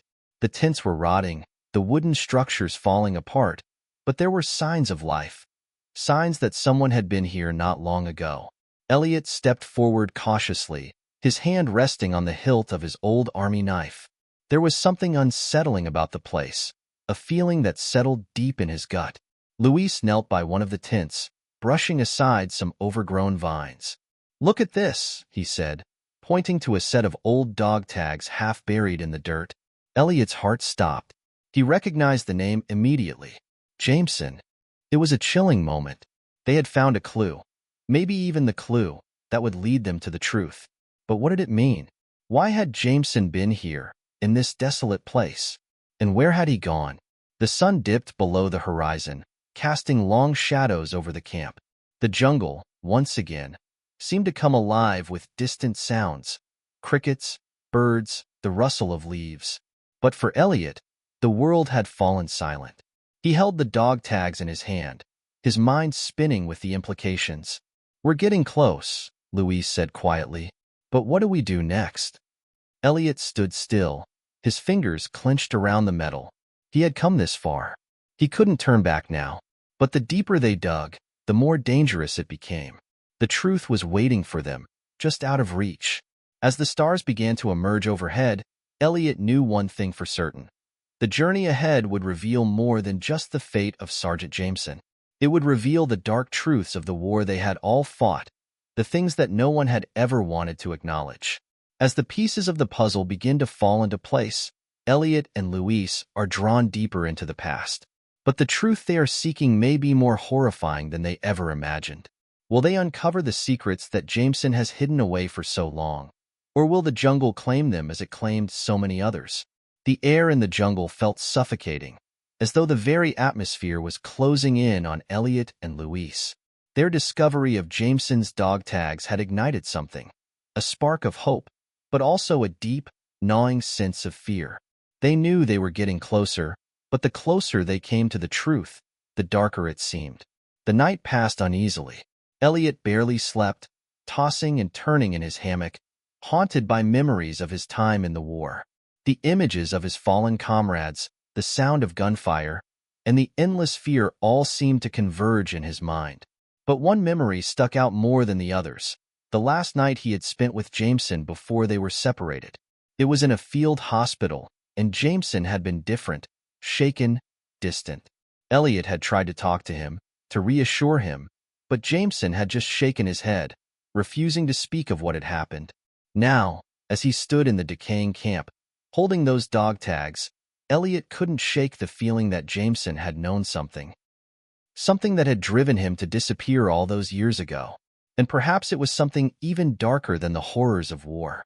The next morning, Elliot and Louise gathered their things and set out deeper into the jungle. The camp behind them seemed to loom, its broken structures a silent reminder of the past. But they had no time to linger. The truth was out there, somewhere in this vast, tangled expanse of wilderness. Their guide, the old man who had brought them here, was growing more agitated with each step. He spoke less and less, his eyes darting nervously around, as though something was watching them. Louise had noticed it too, and he kept a hand on his rifle, the tension palpable in the air. But Elliot remained focused, his mind fixated on the task ahead. He couldn't let fear stop him now. The deeper they went, the more the jungle seemed to close in around them. The path grew narrower, the trees denser, and the undergrowth thicker. At times, they had to crawl on their hands and knees to push forward. The sense of isolation was overwhelming, as though they had left the rest of the world behind and were entering a realm where nothing could escape. By midday, their guide led them to a secluded area, an overgrown clearing with a narrow entrance hidden beneath the roots of an ancient tree. It was a cave, dark and foreboding, its mouth barely visible under the dense foliage. The guide hesitated, casting an uneasy glance at Elliot. "Jameson," the old man muttered, as though speaking the name alone could conjure the spirit of the place. Louise gave Elliot a look, his expression tight with concern. "This is it. This is where it all ends." Elliot nodded, his jaw clenched. This was what they had been searching for. The cave held the answers. He could feel it in his bones. He motioned for Louise to lead the way, and the two of them stepped forward, with their guide reluctantly following behind. As they entered the cave, the air grew cold. It was a sharp contrast to the oppressive heat outside. The walls of the cave were damp, and the floor uneven, littered with rocks and debris. They moved cautiously, their footsteps echoing in the stillness. The further they went, the darker it became, until they were forced to switch on their flashlights. The beam of light cut through the darkness, illuminating the walls, which were covered in strange markings, symbols and drawings that seemed to tell a story. But the story wasn't one that Elliot could understand. It was as if the walls themselves were hiding something, something too ancient and too horrifying to speak of. At the back of the cave, they found something unexpected, a small, weathered box, half buried in the dirt. Elliot reached for it, his hands trembling as he lifted it free. The box was heavy, and as he opened it, he found a collection of papers, tightly packed together. The top sheet, yellowed with age, was a diary. Elliot held his breath as he began to read. It was written in Jameson's handwriting. The words were rushed, frantic at times, and other sections seemed almost too deliberate, as if he were trying to make sense of something that had driven him to the brink of madness. The diary detailed Jameson's experiences in Vietnam, his struggles, his battles, and the horrors he had witnessed. But it wasn't just the war that haunted him. There were mentions of something far darker, something he had encountered deep in the jungle, in the same place where they now stood. The entries became increasingly erratic, filled with references to things in the jungle and forces beyond understanding. Jameson spoke of an ancient power, something older than the war, something that had twisted the minds of those who came into contact with it. Jameson's last entry was chilling. I can't escape it. The jungle has me now. I've seen it, the thing that lurks beyond the darkness. It calls to me. I have to go deeper. There's no way out. It will consume us all. Elliot's hands shook as he finished reading. This was it. This was the reason Jameson had disappeared. He hadn't just run from the war. He had run from something far worse. Luis was silent as he read over Elliot's shoulder, his face pale. This is insane, he whispered. Are you telling me he was running from that? Elliot nodded slowly, his mind reeling. Jameson had been right. There was something in this jungle, something that couldn't be explained, something that had driven men mad. But the question was, had Jameson been able to escape it? Or had it claimed him, just as it had claimed so many others? Suddenly, a noise echoed from deeper within the cave. A low, guttural growl. It wasn't the sound of an animal. No, this was something far more unnatural, a sound that chilled Elliot's blood. He grabbed his rifle, his heart pounding in his chest. We need to go, he said, his voice tight with urgency. Luis nodded, and they began to back out of the cave, but not before Elliot took one last glance at the diary. We'll come back, he muttered. We have to know more. As they reached the mouth of the cave, Elliot's thoughts raced.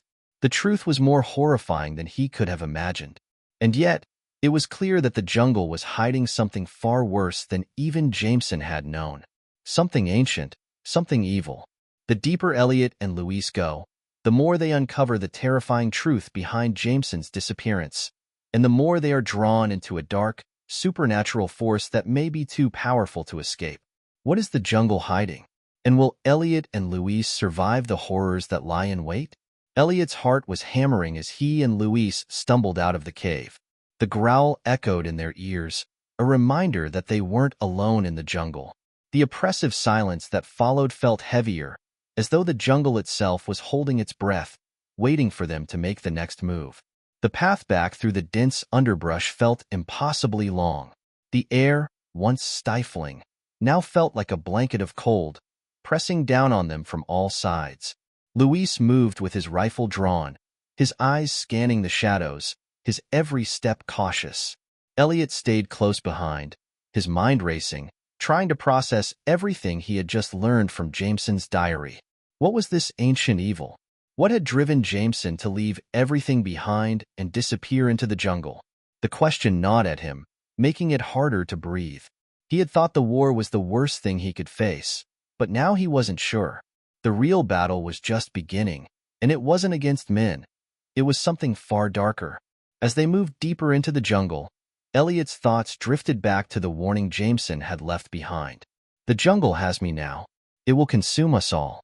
It was Luis who first noticed the strange marks on the trees.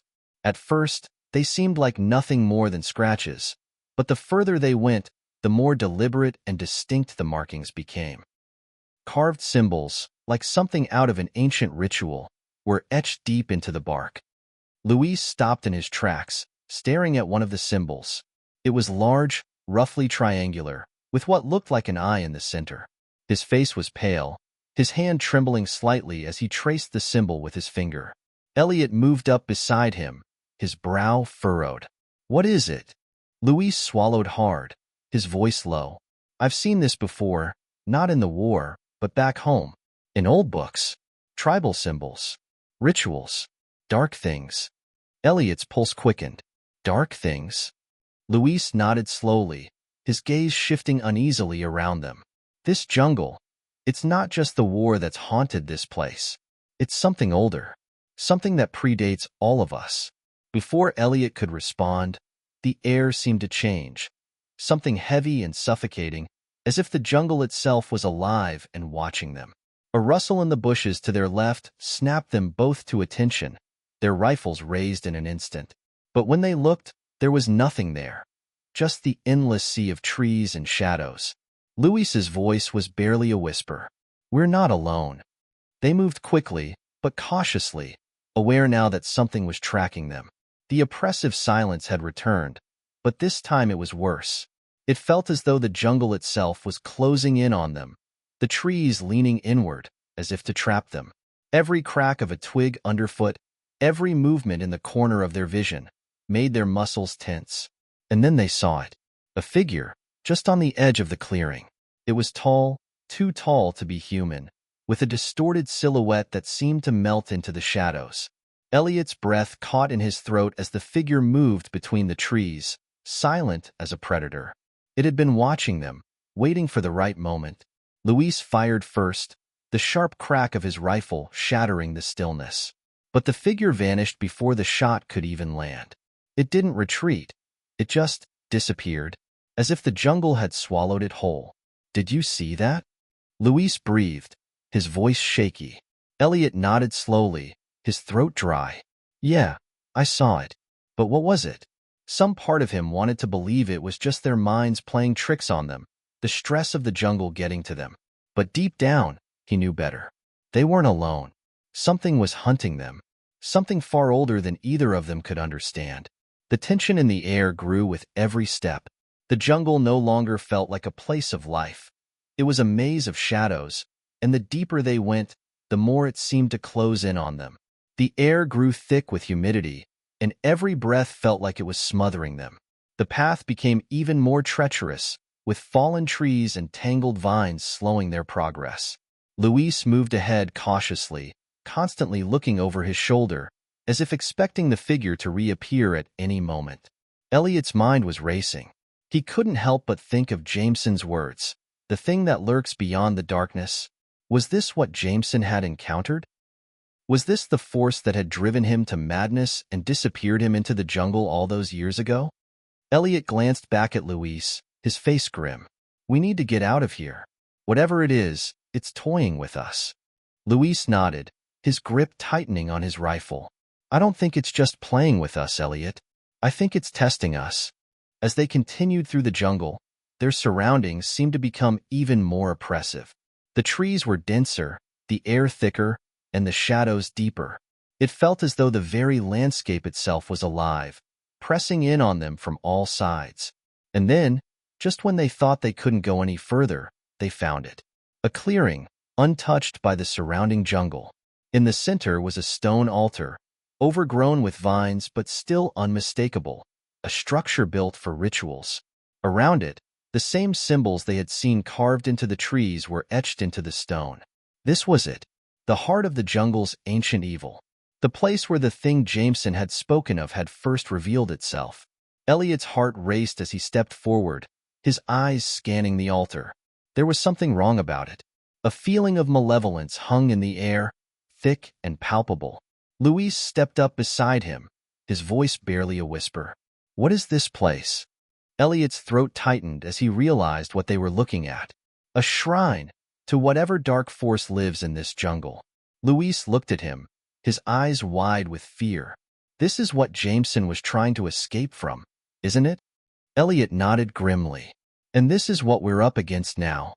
As they stand in the heart of the jungle, staring at the ancient shrine, Elliot and Luis are forced to confront the terrifying truth that they've stumbled into something far beyond their understanding. Will they survive what's lurking in the shadows? Or will the jungle claim them, just as it claimed Jameson? The answers are out there, and the darkness is waiting. The air was thick with tension, the silence of the jungle pressing in around them like a vice. The altar before them seemed to pulse, its ancient stone soaked in the dark energy of the jungle. Elliot's heart raced as he tried to understand what they had uncovered. Every fiber of his being screamed at him to leave, to run back to the safety of the known world. But something kept him rooted in place. Luis shifted uneasily next to him, his rifle still held tightly in his hands. His face was drawn, eyes wide with fear, but there was also something else there, something deeper. It was the look of a man who had seen too much of war, of suffering, and now, too much of the jungle's twisted power. "What do we do now?" Luis whispered, barely daring to break the stillness. Elliot didn't know how to answer. They had crossed a threshold, one that no man had returned from unscathed. The jungle wasn't just a place, it was alive. Alive in a way that defied every logical understanding. And something older than any civilization, any history, had awakened when they disturbed this forgotten shrine. Elliot's eyes locked onto the altar, the intricate carvings now glowing faintly, their lines sharp against the fading light. There was no mistaking it. Whatever was tied to this place, it was stirring, waking from its long slumber. Luis's voice trembled. "We need to get out of here. Now." But Elliot didn't move. He was paralyzed by a force stronger than fear. The moment they stepped onto this ground, they had become part of something much larger than themselves. And now there was no escape. From the corners of his vision, Elliot thought he saw shadows shifting, not in response to the breeze, but in a deliberate movement. He spun around, but there was nothing there. Just the dense jungle, pressing in, closing around them. Luis's breath was quick and shallow, his eyes darting back and forth. "Did you see that?" Elliot didn't answer. Instead, he reached into his pack and pulled out Jameson's journal, his hands shaking as he flipped through the crumpled pages. The writing was frantic, the words barely legible, but it was clear enough. Jameson had discovered something here, something that could not be explained, something that should not be touched. The jungle, it's not just land. It's a thing. It's waiting, and it knows when you come. The ink had bled in places, as if the very paper had been corrupted by the horrors Jameson had witnessed. And yet, there was one phrase that still stood out. "It is the Watcher. It does not forgive trespassers." Without warning, the ground beneath them trembled, a deep, resonating hum that vibrated through their bones. The air grew cold, the jungle falling deathly silent as if holding its breath. The hairs on the back of Elliot's neck stood up. Then it came, a shape, large, dark, and impossibly fast, lunged from the trees, its form nothing more than a blur. The figure moved with the grace of a predator, so swift and silent that it felt like a nightmare brought to life. Elliot barely had time to react before the creature was upon them. Luis fired. Once, twice. But the bullets seemed to do nothing. The creature wasn't just fast. It was everywhere, its shape shifting between the trees, its form stretching and contracting, like the very shadows themselves were alive.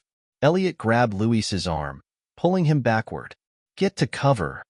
They dove behind a large rock at the edge of the clearing, their breaths coming in ragged gasps. The jungle around them seemed to close in, the very air heavy with an oppressive energy. And then, as quickly as it had come, the creature vanished, leaving nothing but the echo of its presence in the air. Elliot's pulse was hammering in his ears. His mind raced to catch up with what had just happened. The creature, what was it? A predator? A spirit? A manifestation of the jungle itself? Luis's voice broke through his thoughts. "We need to go. We need to leave. This thing, it's hunting us." Elliot nodded, his mind still reeling. They couldn't fight this thing. They couldn't even comprehend what it was. Their only chance was to get out. But the jungle, the thing that lived here, it had its own rules. And Elliot had a sinking feeling that the more they tried to escape, the tighter its grip would become. They moved swiftly, retracing their steps. But the jungle had changed. The path that had been there before now felt different, distorted, as though the landscape itself was shifting to trap them. The trees, the underbrush, even the sounds of the jungle had altered. It was as if the very earth was conspiring to keep them here. Luis's voice was tight with panic. "We're not going to make it out, are we?" Elliot didn't answer, but the truth was already clear to him. They had stumbled into something far beyond their understanding, and now, they were just as much a part of it as the jungle itself. As they made their way through the jungle, something shifted in the air. A hum, a pulse, growing stronger. And then, the voice came. It wasn't a voice at all, not in the traditional sense. It was a presence, a deep, resonating force that flooded their minds, shaking them to their core. "Why do you flee, trespassers?" The words were not spoken out loud, but were felt deep inside their minds, a chilling understanding that froze them both in place. Elliot's heart raced as the words resonated through him. "You have disturbed the sacred ground. You cannot leave now." Luis spun around, his eyes wild. "What the hell is that?" Elliot's voice was strained, his throat tight. "It's the Watcher. The thing Jameson was warning us about. We're not supposed to be here." Before Luis could respond, the ground beneath them trembled again. This time, it didn't stop. The jungle groaned with a low, almost sentient growl, and the trees around them began to bend. Slowly at first, then with terrifying speed. The jungle was alive, not just with animals, but with something older, something powerful. And it was angry. The jungle was closing in. The Watcher had awoken, and there was no escape. Luis and Elliot were trapped, their fate sealed by their curiosity. Now, they would face the horrors that lay beneath the surface of the jungle. Will they survive the horrors of the Watcher's wrath? Or will they become another part of the jungle's dark legend? The jungle roared around them, the once peaceful landscape now a chaotic maelstrom of sound and movement. The air was thick with a malevolent energy that pressed down on them, suffocating. Elliot's mind raced, trying to make sense of the madness unfolding before him. What had they uncovered? What had they unleashed? The Watcher's voice, no, the presence, pulsed again in their minds, sending a wave of nausea crashing through Elliot. His head spun as the jungle seemed to close in around them, the trees now twisting and contorting, their gnarled roots rising from the earth like claws. He could feel it. The Watcher was not just an entity. It was the jungle itself, a force so ancient and so intertwined with the land that it could bend reality to its will. Luis was still shaking, but his fear was turning into something else. It wasn't just terror anymore. It was desperation. They couldn't outrun this thing. Not by running. Not by fighting. "We need to find a way to stop it," Luis said, his voice hoarse, almost pleading. "We have to." But Elliot shook his head, knowing deep down that there was no simple solution. The jungle had already decided. The Watcher had claimed them the moment they set foot on this cursed land. There was no escaping its grasp. The ground beneath their feet seemed to shift, each step pulling them deeper into the heart of the jungle, into the darkness that awaited them. The temple, the altar, it was all a trap, a means of luring them further into the abyss. There was no way out. Luis's eyes darted around, his every instinct screaming for him to run, to get away from whatever force was pursuing them. But the jungle had a life of its own now, and every direction they turned led them deeper into its clutches. "We've got to make it to the river," Elliot said suddenly, his voice firm despite the panic rising in his chest. The river. It might be the only way to get out. But Luis wasn't listening. He had stopped moving, his eyes fixed on something ahead of them, something that shouldn't have been there. Elliot's heart skipped a beat. He followed Luis's gaze and saw it. An enormous shadow, looming just beyond the edge of the clearing. It was still, watching them, but there was something unsettling about the way it moved. It wasn't walking. It was gliding, shifting between the trees like a serpent, its presence so massive that it seemed to fill the entire jungle. The first step toward the abyss. Elliot's hand instinctively reached for his rifle, but the weapon felt like a useless trinket in his grasp. What good was a rifle against something that could shift between dimensions, that could distort reality itself? The shadow took a step closer, its eyes, no, its many eyes, glowing in the darkness, pinpricks of light that seemed to burn into their souls.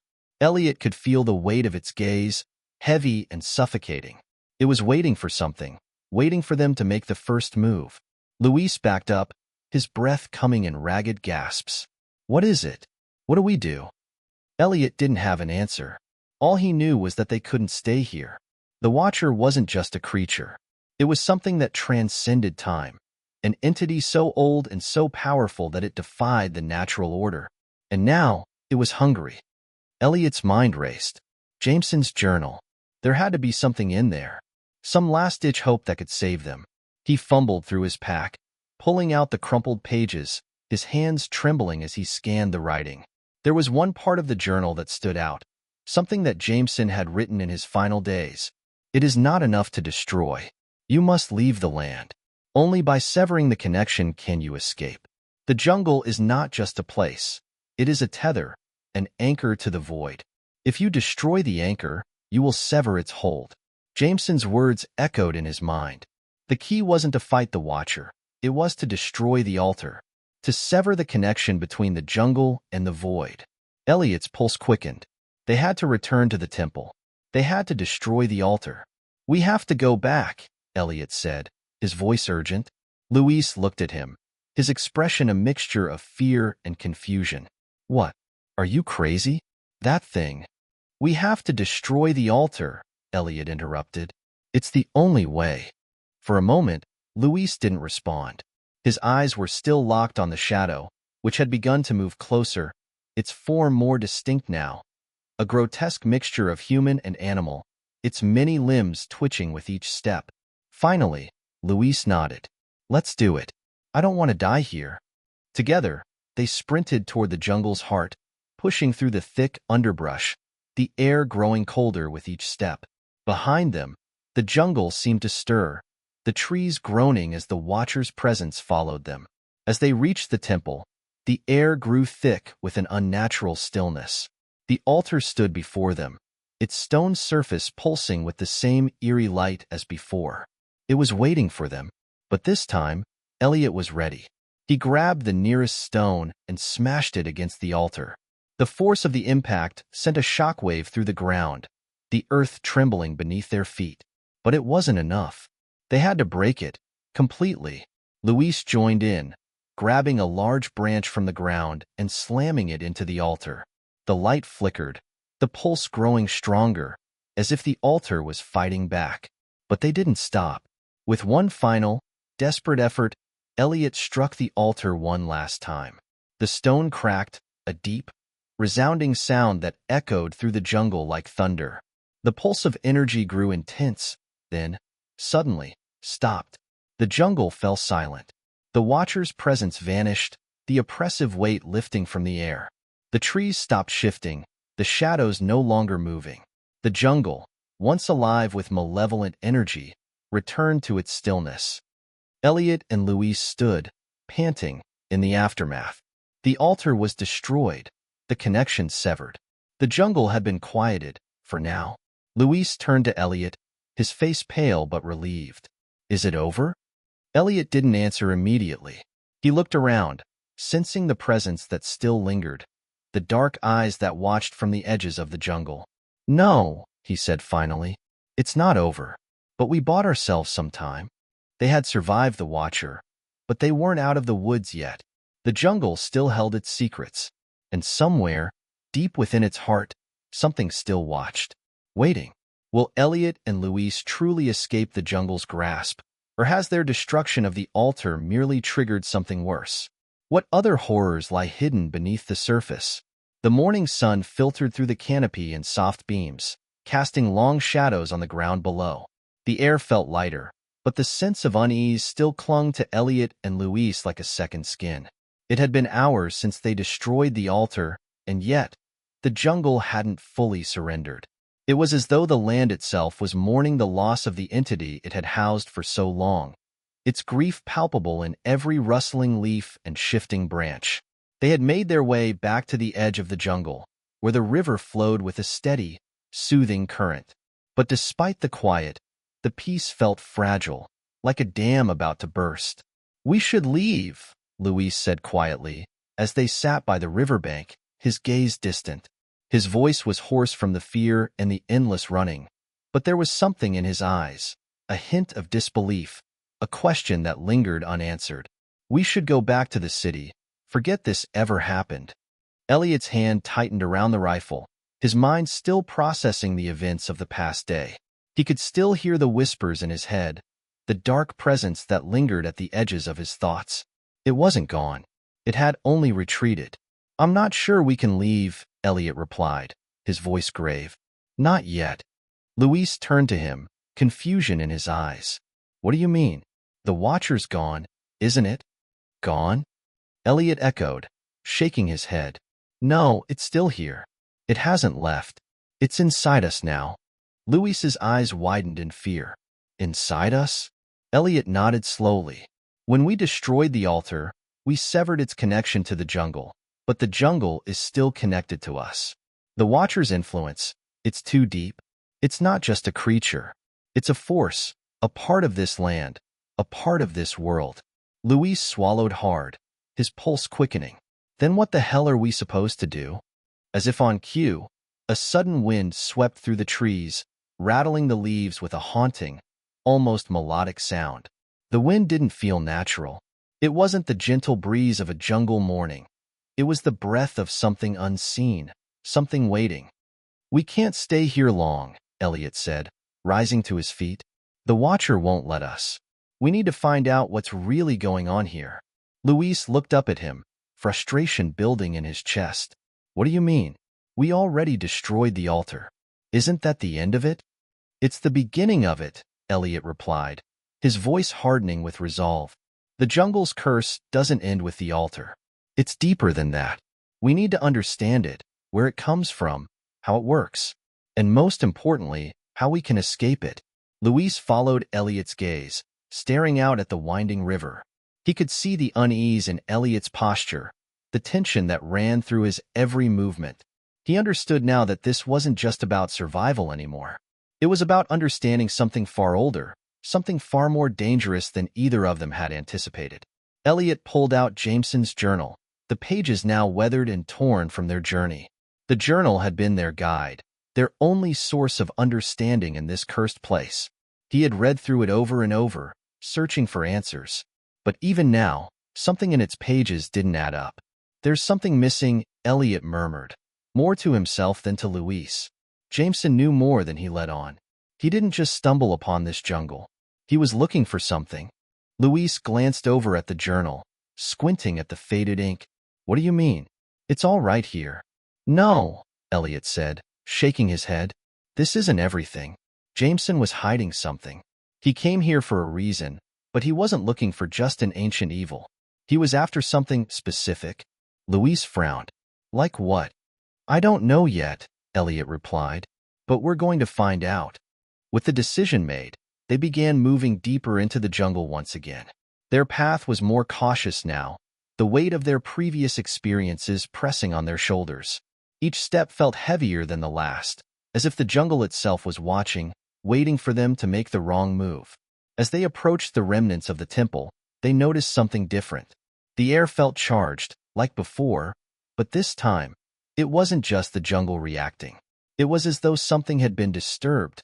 A balance had been shifted. The silence was deafening, the trees unnaturally still. I don't like this, Luis muttered, glancing nervously at the dark shapes of the trees surrounding them. This place, it feels wrong. Elliot didn't respond. His mind was elsewhere, focusing on the symbols etched into the stone of the broken altar. The markings were familiar, but he couldn't place them. They seemed to flicker and shift before his eyes, like something was deliberately obscuring their meaning. Suddenly, a voice broke through the stillness, a low, guttural growl that vibrated in the air, like the sound of the jungle itself coming alive. Luis froze, eyes wide in terror. What the hell was that? Elliot felt it too. The pulse of energy, stronger than before, radiated from the altar. The air grew thick with an oppressive heat, and the earth trembled beneath their feet. Something was rising. From the shadows, a figure stepped forward. It wasn't a creature. It wasn't human. It was something between, an entity so ancient, so incomprehensible, that it was beyond description. The jungle had given birth to it, and it was angry. Elliot reached for his rifle, but he knew deep down it wouldn't help. This was no ordinary threat. The figure moved toward them, its presence sucking the air from their lungs. It wasn't just the Watcher. It was something worse, something that had been waiting for centuries to be unleashed. Its form rippled and shifted, its many faces appearing and disappearing in an endless cycle. We shouldn't be here, Elliot whispered, his voice barely audible over the thrum of the jungle's pulse. We've made a mistake. Luis looked at him, fear and regret in his eyes. What do we do now? Elliot's gaze flicked to the journal, then back to the figure. He realized what Jameson had been after. He had come here searching for a way to contain it, not destroy it. And now it was too late. The jungle's grip was tightening, and there was no way out. The final confrontation with the Watcher draws near, but what will happen when they face an entity beyond their understanding? Can Elliot and Luis find a way to contain it, or will they become just another part of the jungle's curse? The jungle around them pulsed with energy, the air thick with an oppressive presence. The ground trembled under their feet, and the distant rustle of the leaves no longer seemed like the natural sounds of the wild. It was as though the land itself was reacting to the entity that now stood before them. Elliot's heart pounded in his chest, every instinct telling him to run, to flee back into the safety of the unknown jungle. But he couldn't move. The figure, no, the entity, in front of them was not something that could be outrun or fought. It was as though it wasn't bound by the same laws of the world they knew. Its form swirled and shifted, its many faces flickering in and out of existence like glimpses of a nightmare. Eyes without bodies, mouths without voices. There was no real shape to it, only the sensation that it was watching them. Always watching. Elliot's throat tightened. The creature was a part of the jungle, and yet it was not simply of the jungle. It was something ancient, something that had existed long before the first human had ever set foot on this land. Luis stumbled back, his breath ragged. What is that? What the hell is that thing? Elliot didn't answer immediately. His mind raced, going back to Jameson's journal, the cryptic notes, the strange symbols. Jameson had known something, had uncovered the truth, but had failed to share it completely. Was this the true power the jungle held? The thing the altar had kept locked away all this time? This isn't just the Watcher, Elliot said, voice low. This is what was holding the Watcher at bay. This is the heart of it all. Luis's eyes widened with understanding. It's a force, it's alive. The entity, no, the force, moved closer, its presence suffocating. It wasn't a physical being. It had no real shape, no solid form, but the air seemed to warp and bend around it, as if it existed on a different plane of reality. It wasn't bound by time or space, and the more they stared at it, the more disoriented they became. Elliot could feel his mind stretching, the ground beneath his feet becoming unstable. His hands clenched around the rifle, but deep down, he knew that it would do nothing. The gun was useless against what stood before them. What do we do? Luis whispered, his voice breaking. Elliot's mind raced. There had to be a way out, a way to undo whatever Jameson had done, or maybe even to stop this thing. He thought back to the journal, every detail, every clue. The altar had been the key, but not in the way they had thought.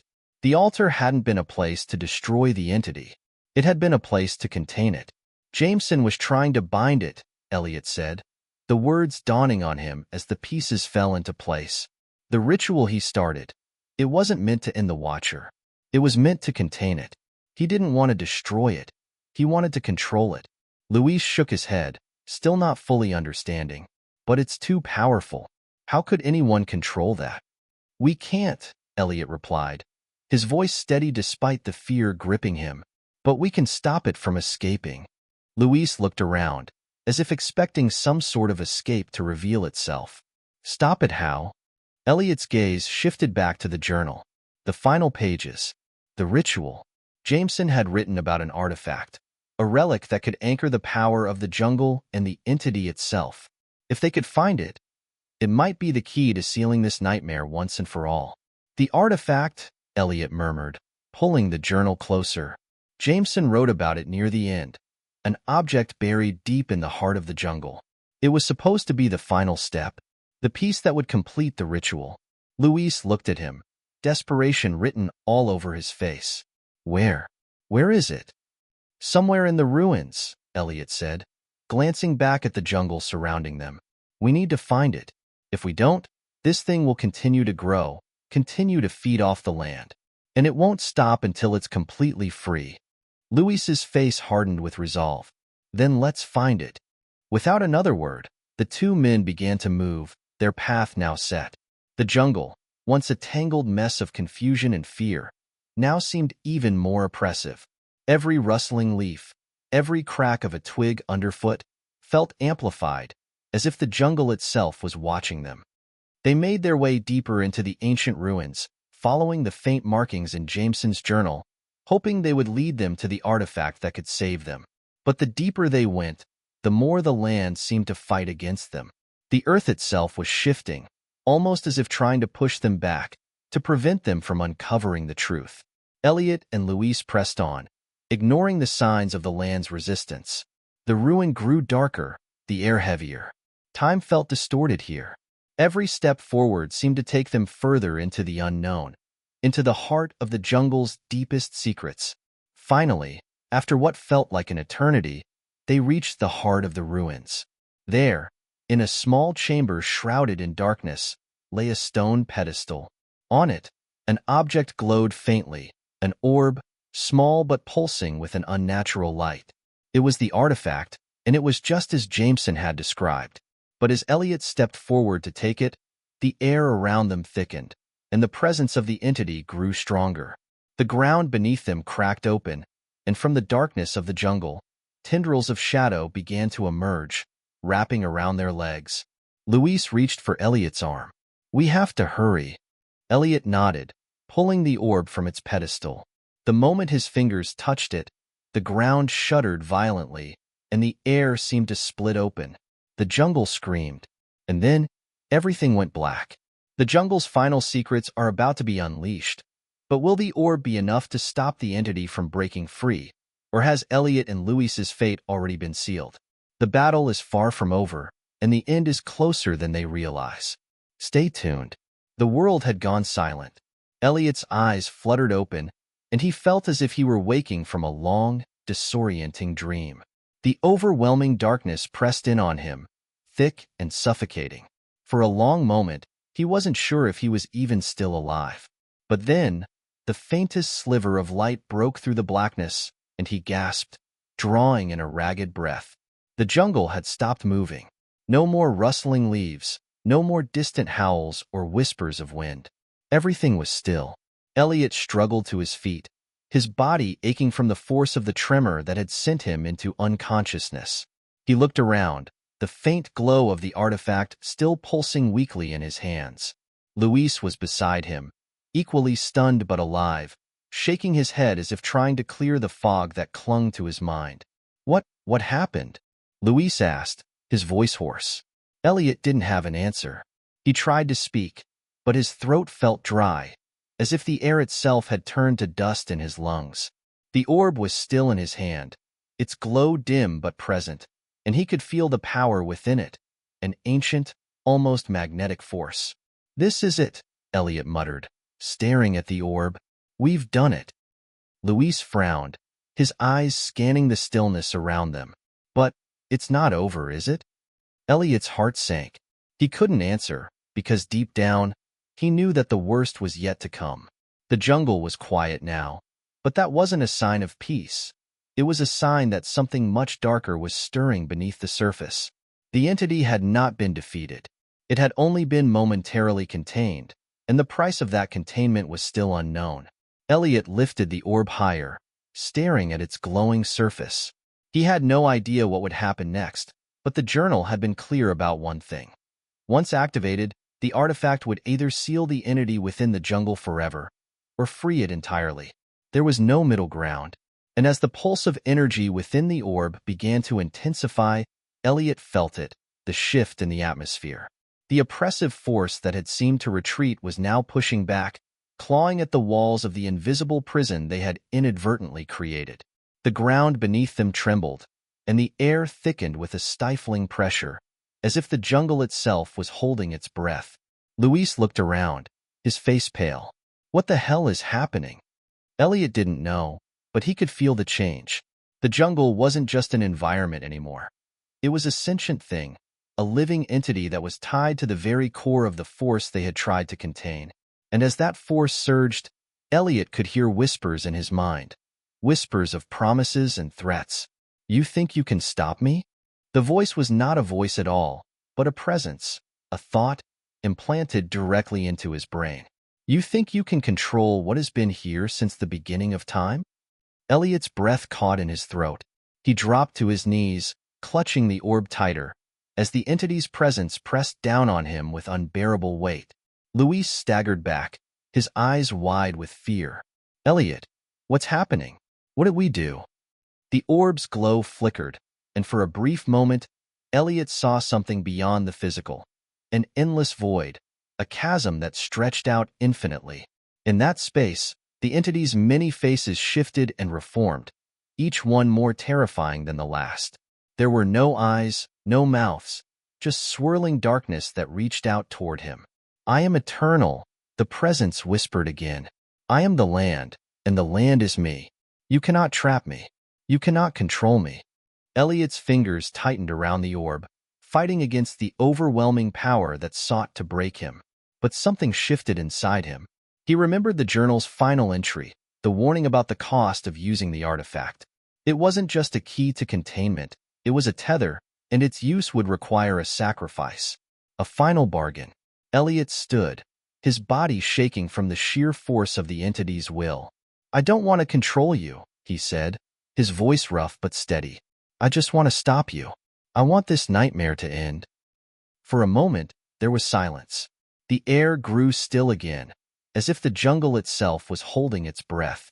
Then, the entity spoke again, but this time, its tone was different, curious, almost contemplative. End it, it repeated. You think you can simply end what has been here since the dawn of time? You think you can banish me? I don't know, Elliot replied, his voice hardening, but I'll try. He glanced at Luis, who was watching him with wide eyes, clearly lost in the unfolding horror. The air seemed to grow colder with every passing second. The jungle's silence was broken only by the strange, otherworldly whispers echoing in their minds. Elliot took a step forward, then another, moving toward the altar at the center of the ruins where they had first found the orb. The jungle's resistance grew stronger, its power pushing back against him with every step. But he was resolved. As he reached the altar, he held the orb out before him, its glow now blinding. I won't let you loose. I won't let you destroy everything. The orb flared, its light growing until it was nearly unbearable. And then, with a sound like 1,000 voices screaming in unison, the ground shook violently once more. The walls of the jungle, the very earth beneath them, seemed to tremble in response. The jungle wasn't just resisting. They were beginning to break it. Elliot's body burned with the intensity of the orb's power. His mind felt as though it was being torn in two, pulled between the force that had been unleashed and the will to stop it. The air was thick with the weight of the choice he now faced, to give in and allow the entity to break free, or to fight to the end, no matter the cost. He turned to Luis, who was now standing beside him, a look of determination in his eyes. They both understood the price of this moment. The ritual was incomplete. The entity was not fully contained, and if Elliot did nothing, it would consume everything. But as the orb pulsed once more, sending waves of power through the air, Elliot knew what he had to do. There would be no turning back. The fate of the jungle, and perhaps the world, now rests in Elliot's hands. Will he be able to contain the darkness that has been awakened, or has he already sealed their doom?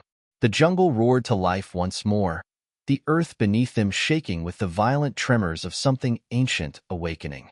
The air crackled, filled with an oppressive energy that seemed to push against them from all sides. Elliot's grip on the orb tightened, the power within it seeping into his veins, burning like fire. He could feel the entity within, a sentient darkness that thrived on fear, on chaos. It was alive, and it was hungry. Hungry for freedom, hungry for destruction. Luis was still standing beside him, his face pale, his breath coming in ragged gasps. What do we do, Elliot? This is beyond anything we can fight. Elliot's heart thundered in his chest. He didn't know how much longer he could hold on. The orb was draining him, draining both of them, slowly but surely. The power that had once seemed like salvation was now a curse. Every breath felt heavier, every movement slower. I don't know, Luis, Elliot admitted, his voice shaking, but we can't just let it win. As if in response, the jungle trembled again, a deep rumbling sound that reverberated through the very ground beneath their feet. The trees above them bent and twisted as though they were alive, reaching out with gnarled branches as if to capture them in their grasp. A distant cry echoed through the dense foliage, a sound like the voice of the jungle itself, ancient and primordial. It was the entity. It was calling to them. Elliot's vision blurred as the pressure in the air grew unbearable. Sweat poured down his face as he struggled to maintain his focus. The entity was inside his mind now, whispering, clawing at the edges of his consciousness, its voice like a dark lullaby. "You cannot fight me. You cannot win," the entity whispered, its voice a chorus of 1,000 different tones. "You have awakened me. You have released me." Elliot gritted his teeth. His hand trembled around the orb, but he refused to let go. There had to be a way out of this. There had to be a way to stop it. The orb began to pulse faster, brighter. Elliot could feel the power surging within him, but it was different now. It wasn't just energy. It was something far darker, something far more dangerous. "We have to finish it," Elliot said, his voice barely a whisper. He didn't know if Luis heard him, but there was no time for doubt anymore. Luis looked at him, his face a mixture of fear and resolve. "What do you mean, finish it? It's too powerful. We're not ready for this." Elliot's gaze locked onto the orb. "We don't need to be ready. We just need to make the choice." The journal said there would be a cost, but it didn't say we couldn't control it. We have the power. We just need to give ourselves to it. Luis recoiled, confusion in his eyes. "What are you talking about? You can't." "I'm not asking you to do it," Elliot interrupted. "But I can. I will." Elliot turned his back on Luis, feeling the weight of the decision pressing down on him. The entity was weakening, but only because the orb's power was draining him. There was no other way. He had to give himself up to the artifact, to let the power consume him. Without another word, he took a step forward, placing the orb at the center of the ancient altar. The ground beneath him rumbled again, and the air grew colder still, until he could see his breath in front of him. But he didn't stop. The entity's whispers were louder now, louder than ever, but they felt distant, as though they were coming from a place beyond his reach. Elliot raised his hands to the sky, closing his eyes. The jungle held its breath, the very air around them freezing in anticipation. The power surged within him, faster, more violent. It felt as though his entire body was being torn apart, his soul split in two. But he welcomed it. He had made his choice. There would be no turning back. In a final, desperate cry, he screamed, "Enough! I choose the end." And with that, he let go. The world seemed to collapse in on itself. For an instant, there was nothing but pure, unfiltered energy, a blinding light that enveloped everything in its path. The ground shook violently, the jungle bending and twisting as if the very earth were being torn asunder. The orb flared brighter than the sun, its light burning through the darkness, through the very heart of the entity itself. Elliot felt himself slipping away, his consciousness stretching thin as the power overtook him. The entity screamed, its voice an endless cacophony of agony, as it struggled against the force that Elliot had unleashed. The ground beneath them cracked open, the jungle itself shaking and splitting apart as if it were fighting for survival. But Elliot didn't fight it. He surrendered. He knew the cost.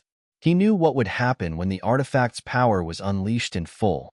The jungle would be destroyed. The entity would be sealed, but at a cost greater than anything they could comprehend. The darkness began to recede. The jungle began to quiet. The air cleared, the oppressive weight lifting as the entity's screams grew fainter and fainter. And then, just as suddenly as it had started, everything stopped. Elliot's body hit the ground, the weight of the sacrifice pulling him into unconsciousness. The jungle was silent once more, the oppressive energy dissipating like a dream fading at dawn. But the damage was done. The jungle was gone. The entity was gone. And so was he. Luis fell to his knees beside him, tears streaming down his face as he reached out, feeling for any sign of life. There was none. Elliot was gone. But the orb, somehow still intact, lay beside him. It pulsed gently, as if in remembrance of the man who had given everything to end the nightmare. The jungle had been consumed. The curse had been broken. But at what cost? Luis stood, staring at the orb, his mind a whirlwind of grief and disbelief. He had lost his friend, his mentor, but he also knew the truth. Elliot had saved them all, and now it was his turn to carry the legacy. "Rest, my friend," Luis whispered, closing his eyes. "You ended the darkness. You gave us the light." And as the first rays of dawn broke through the canopy, a new hope began to rise in the heart of the world. The cost had been steep, but the price of peace had been paid.